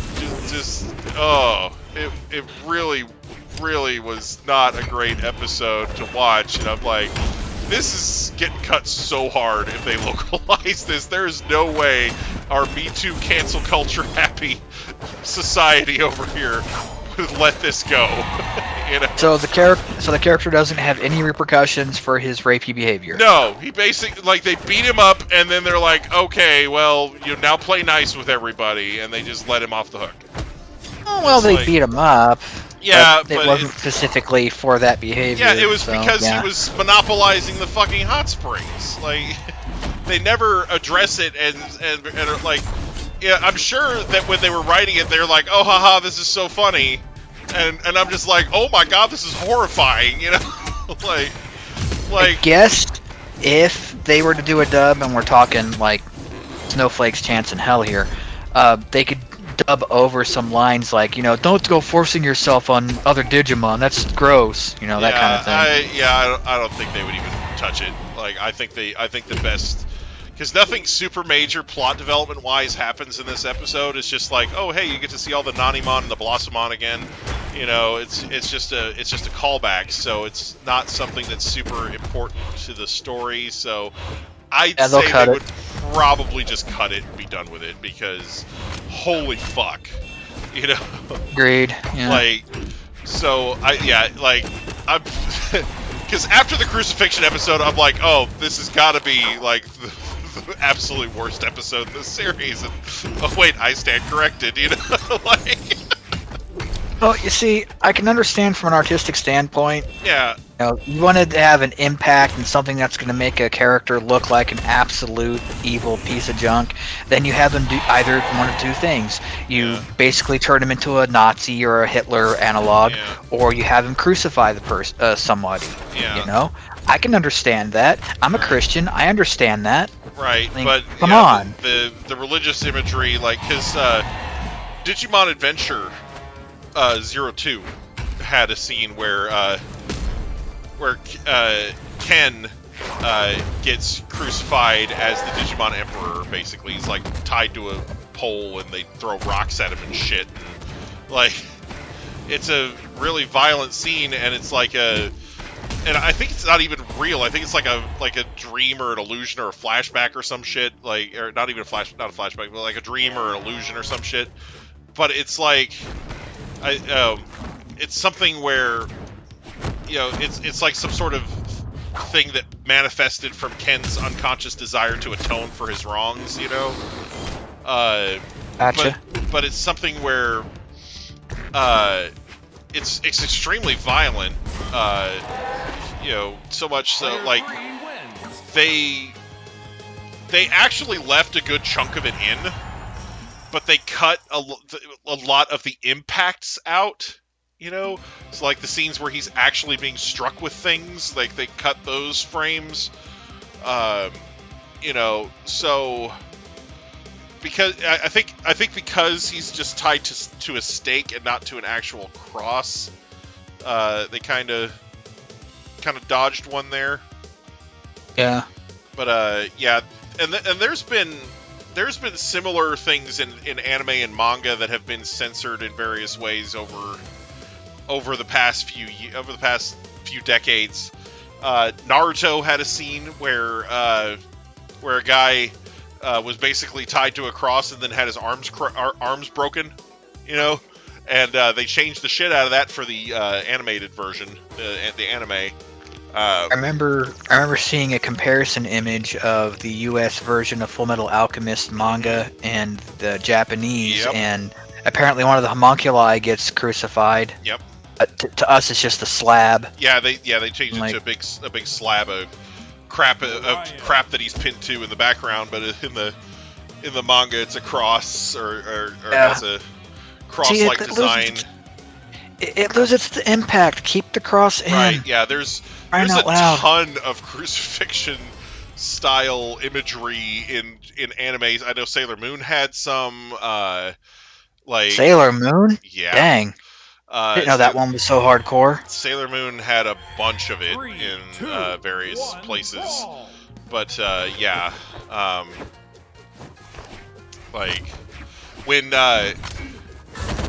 like when Neo Queen Serenity in the flashback where it shows what happened to the Moon Kingdom or not when Neo Queen, not the original Queen Serenity, not Neo Queen Serenity, but when Queen Serenity,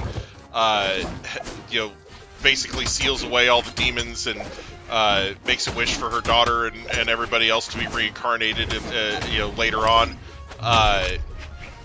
And she falls backwards. I'm pretty sure she falls on like a couple of pillars that are laying behind her in a cross-shaped pattern. Just stuff. There's a lot of imagery like that in Sailor Moon. It's peppered in throughout. Like that's not the only example of it. In the manga, there's actually a part where like 3 of the girls get captured and they're on these big crystal crucifixes. So like I said, there's definitely a lot of that type of imagery going on in there. So it all reminds me of Nintendo's anti-religious imagery practices in the NES and SNES era. There was a few times that things were allowed to squeeze through because they were thematically important, like in Castlevania. Crosses in Castlevania, yeah. There was still some crosses in Castlevania games that were cut out, but there's at least a few and enough to get the point across. Right, there was one that's a weapon, like, for crying out loud. Yeah, exactly. It's like you can't just undo get rid of that. them all, Right. That I didn't know for the longest time was in the Ghouls and Ghosts series, all the crosses were turned to Onks, which, as a kid, I thought those were just funny-looking designs of crosses. I didn't know they were separate symbols. Symbol, so speaking of crosses, did you notice in the trailer for Revelations for Masters of the Universe, as we were talking about earlier, that He-Man has lost his? Yeah, I believe that has to do... He's got an H now. Because that particular cross has been used as a symbol by certain hate groups and organizations. I thought it was because it was originally like the Maltese cross, if I remember correctly. It's been used by several different groups. I think it was even used by the Knights Templar at one point. But because it's been associated with hate groups, they're turned it into an H instead. Yeah, because I remember there was a thing where I want to say it was PewDiePie was wearing a shirt that had a similar cross on the collar, and people were calling, he's dog whistling to his racist followers, really, So yeah, I think it was even in the 2002 reboot they kind of turned it into more of an H symbol anyway. Yeah, because they had kind of I think they kind of like broke it in half or did something stylized to it so that it wasn't like the solid shape anymore. But yeah, this is just plain an H now, Oh, in the Trawlen language, he is supposed to be the word for power, right? I no idea, because the thing with Tralla is their language is just our language backwards. I watched some YouTube videos about He-Man stuff recently, and learned some things about the deep lore, or at least the original deep lore from some of the comics. Well, here's the thing, where the lore comes from depends on what you're reading, because He-Man, the original series, had a Bible, which was full of, character. It basically, when you write a series when you have a series that has multiple writers, what they will often use is this writing tool called a series Bible, and what it is it's a list of things that all the writers need to know about the characters' origins and their backstories and their personality traits and how they react to certain situations and their likes, their dislikes, their fears, their hopes, things like that.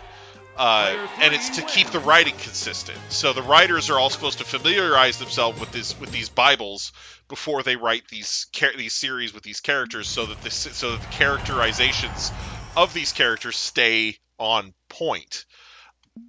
But there were some notable things in the Masters of the Universe Bible that never really became major plot points. Like, they weren't necessarily ignored, but they were just never used. For example, in the Bible, it says that Adam and Tila are born on the same day. Like, this was before She-Ra was added, so it's just kind of a coincidence. Room code is up at the top. It's pinned. 3, 2, 1, PokeGamer. ball. But like I said, Room there's a code bunch of, is 930374. But like I said, there's a bunch of interesting little things like that in the Bible for Masters of the Universe. And the Bible is actually available. It's been published on a few websites now because people had it. Like writers that worked on the series, had it and leaked it, posted it online, whatever. So it's available for reading. And it's an interesting read. But it's something where,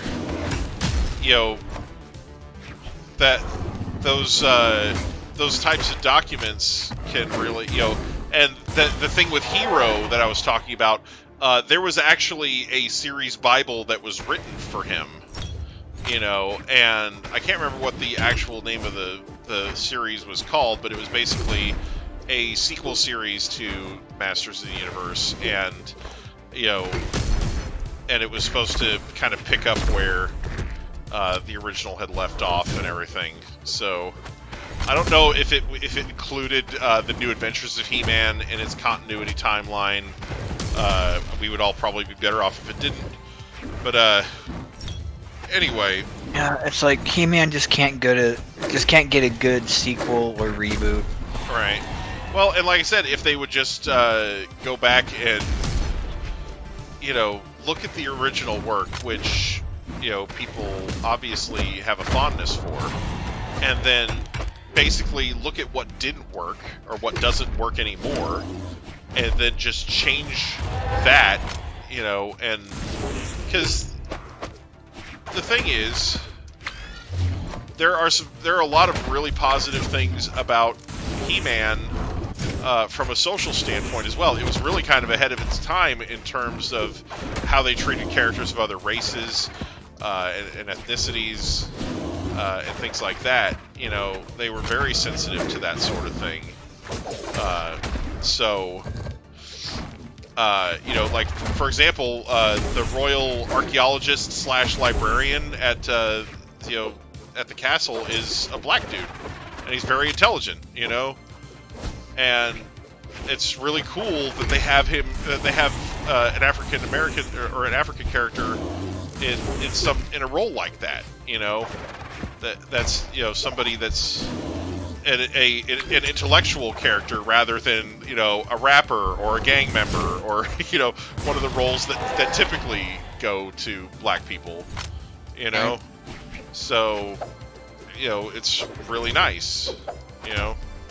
I like how One Piece tackles racism. Or, there's all these different races and there's a stigma against the Mer people and so forth. I thought that was real clever. Yeah. Well, it's like, it doesn't matter what color skin a human is in this series, but if you're a humanoid but you're not human, then you're going to face some problems. And so that's what I call actual racism. Mm-hmm. Yeah. Player 3 well, Ice Shield 21 actually had a part in the manga that dealt with a character who was very, very racist. And I thought it was a really kind of powerful arc, but when they animated it, they completely nerfed that aspect of it. They really cut out the racist aspect of this guy's character, and it's like, they really kind of ruined it. You know, like, it was not a good thing for them to do because it made that story a lot less powerful than it was. But So you're yeah. saying it was covered well in the manga, Yeah, basically the story in the manga had to do with a team called the NASA Aliens, and the coach was a white dude who had been an NFL player, but he had basically gotten cut in favor of a black guy, and so he had become bitter and racist about it. And so his team had this guy who is a phenomenal athlete, but he's black. And so the coach won't let him play. Like, he makes him do, like, ball boy shit. You know, and so... Right, because the answer to racism is more racism. Right, well, and the thing is, like, you know, he wasn't, you know, just... Like, the guy who was picked over him wasn't picked, you know, just because he was black. He was the better athlete, but... Oh, okay. But basically,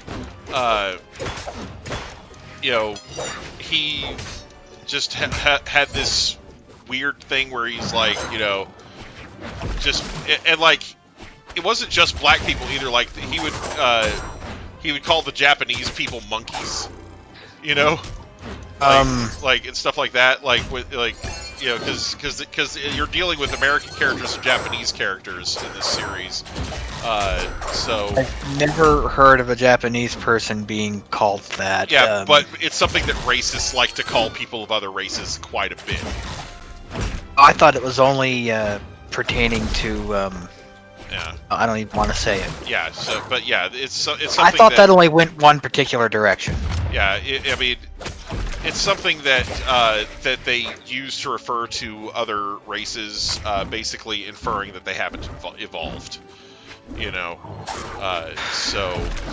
But anyway, so anyway, in the manga, the character is extremely racist, and he experiences a great deal of character development by watching these high school kids and their desire to play football and their desire to have this black kid included in their activities.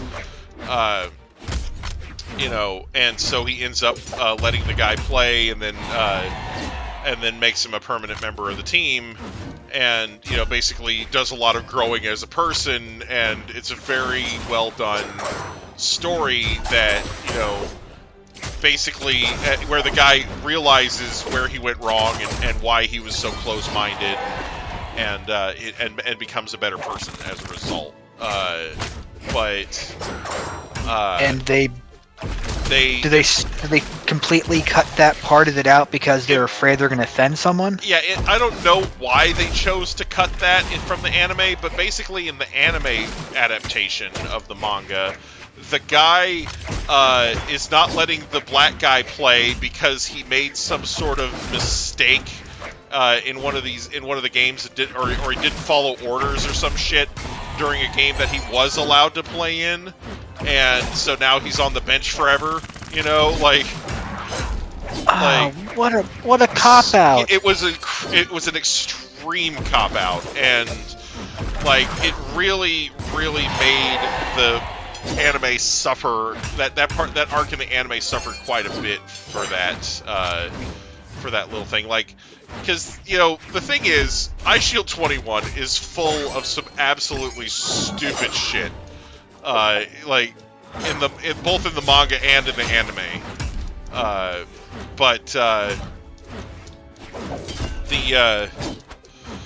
that arc was not one of them. Like, one of the funniest parts in the manga, from an American standpoint, is, you know, they go to America at one point to do training, but then they don't have the money to get back. And so in the manga, Hiruma, their quarterback, goes into a casino and counts cards to win them the money that they need to get back to Japan. Player 3 wins. This obviously does not work. because in America you have to be 21 to enter a gambling area at a casino, and these kids are all in high school. So they actually changed it for the anime to where Hiruma just tells the coach to put money on a certain number at the roulette table, and then he wins. So yeah. So, but then again, that reminds me of that moment in the movie The Wizard. Mm-hmm. The redheaded 12-year-old is shouting directions to the clueless trucker dude. Mm-hmm. Yeah. They eventually get thrown out, so Yeah. I've seen weirder.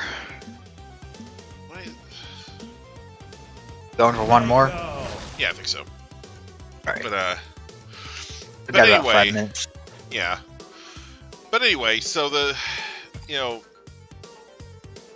it was something where, the other really boneheaded thing, in the manga is that they were saying that iShield 21 was from Notre Dame, and it's like, that's a college, and he's in high school. Like, what are you doing? 2, Like, 1, and like, and then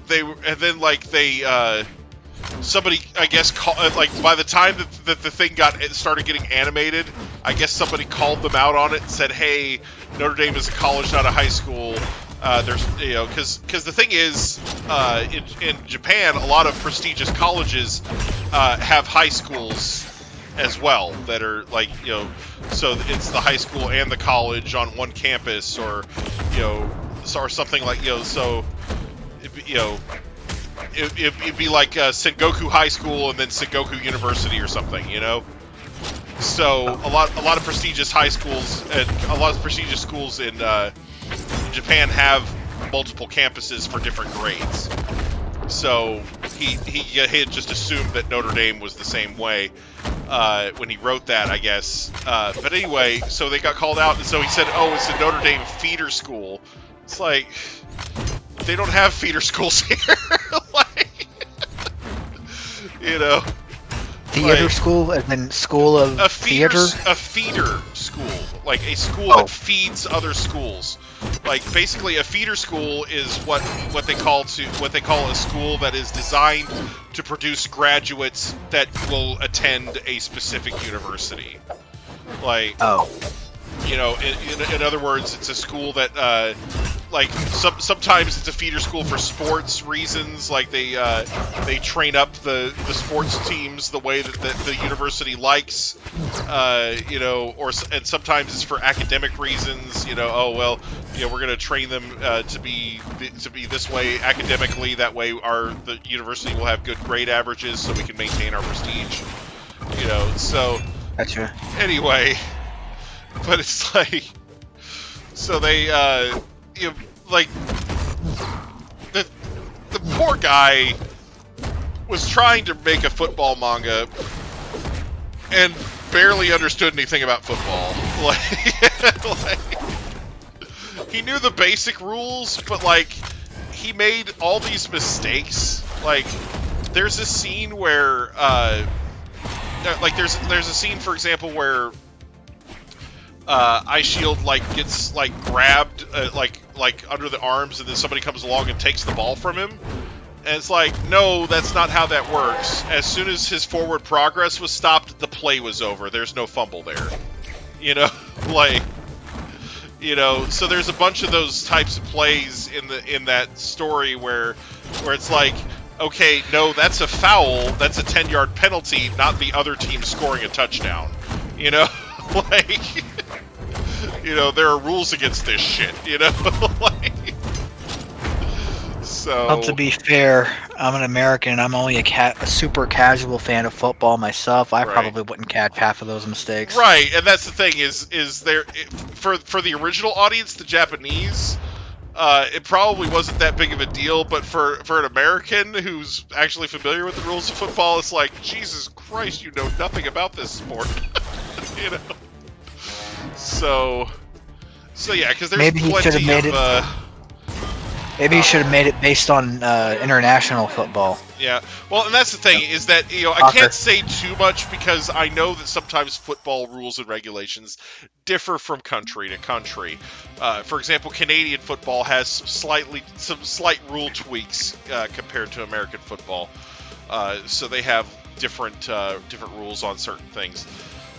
So So I is that get a it. possibility with Japanese football, It's a or is he just possibility. playing messed It's up? possible that they could have less rules. I doubt that they would that the rules are that different though, to where they're like, oh yeah, because like literally, there's never a single penalty flag thrown anywhere in that series. Nobody, not one ref throws a penalty flag at any point during any of those games. And I'm like, really? Nobody's getting a penalty here. Like, so yeah, like they literally have a game against a team that's full of juvenile delinquents, and they're like throwing sand at each other's eyes and shit, like and nobody's getting called on penalties, and I'm like, are you fucking kidding me? Alrighty, duly noted. Anyway. Do not watch Ice Shield.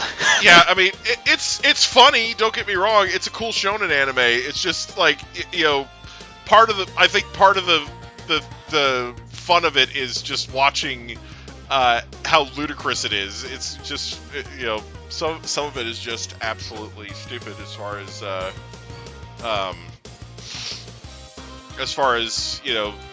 the sensibilities of it.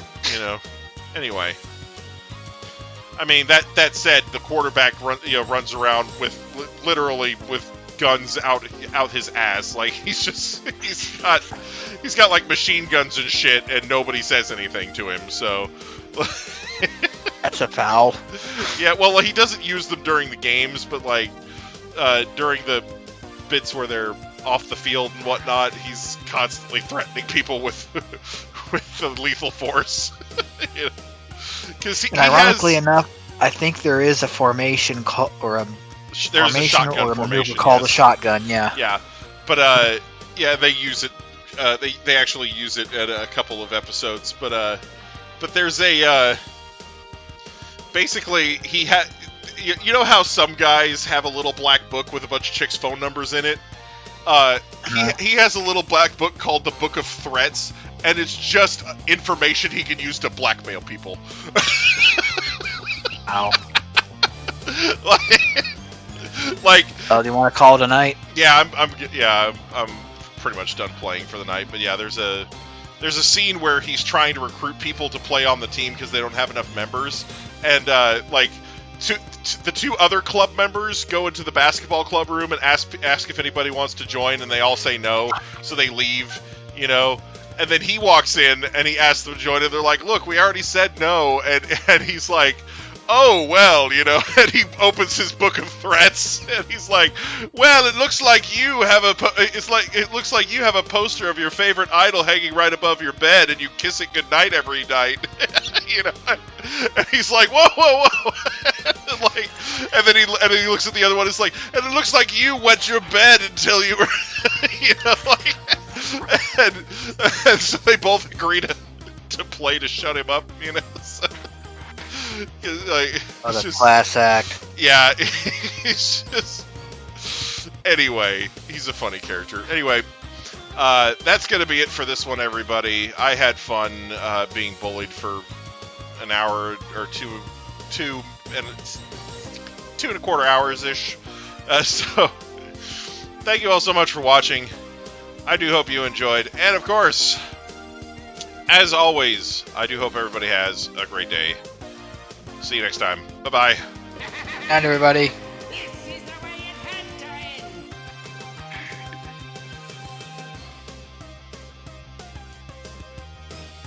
Ugh.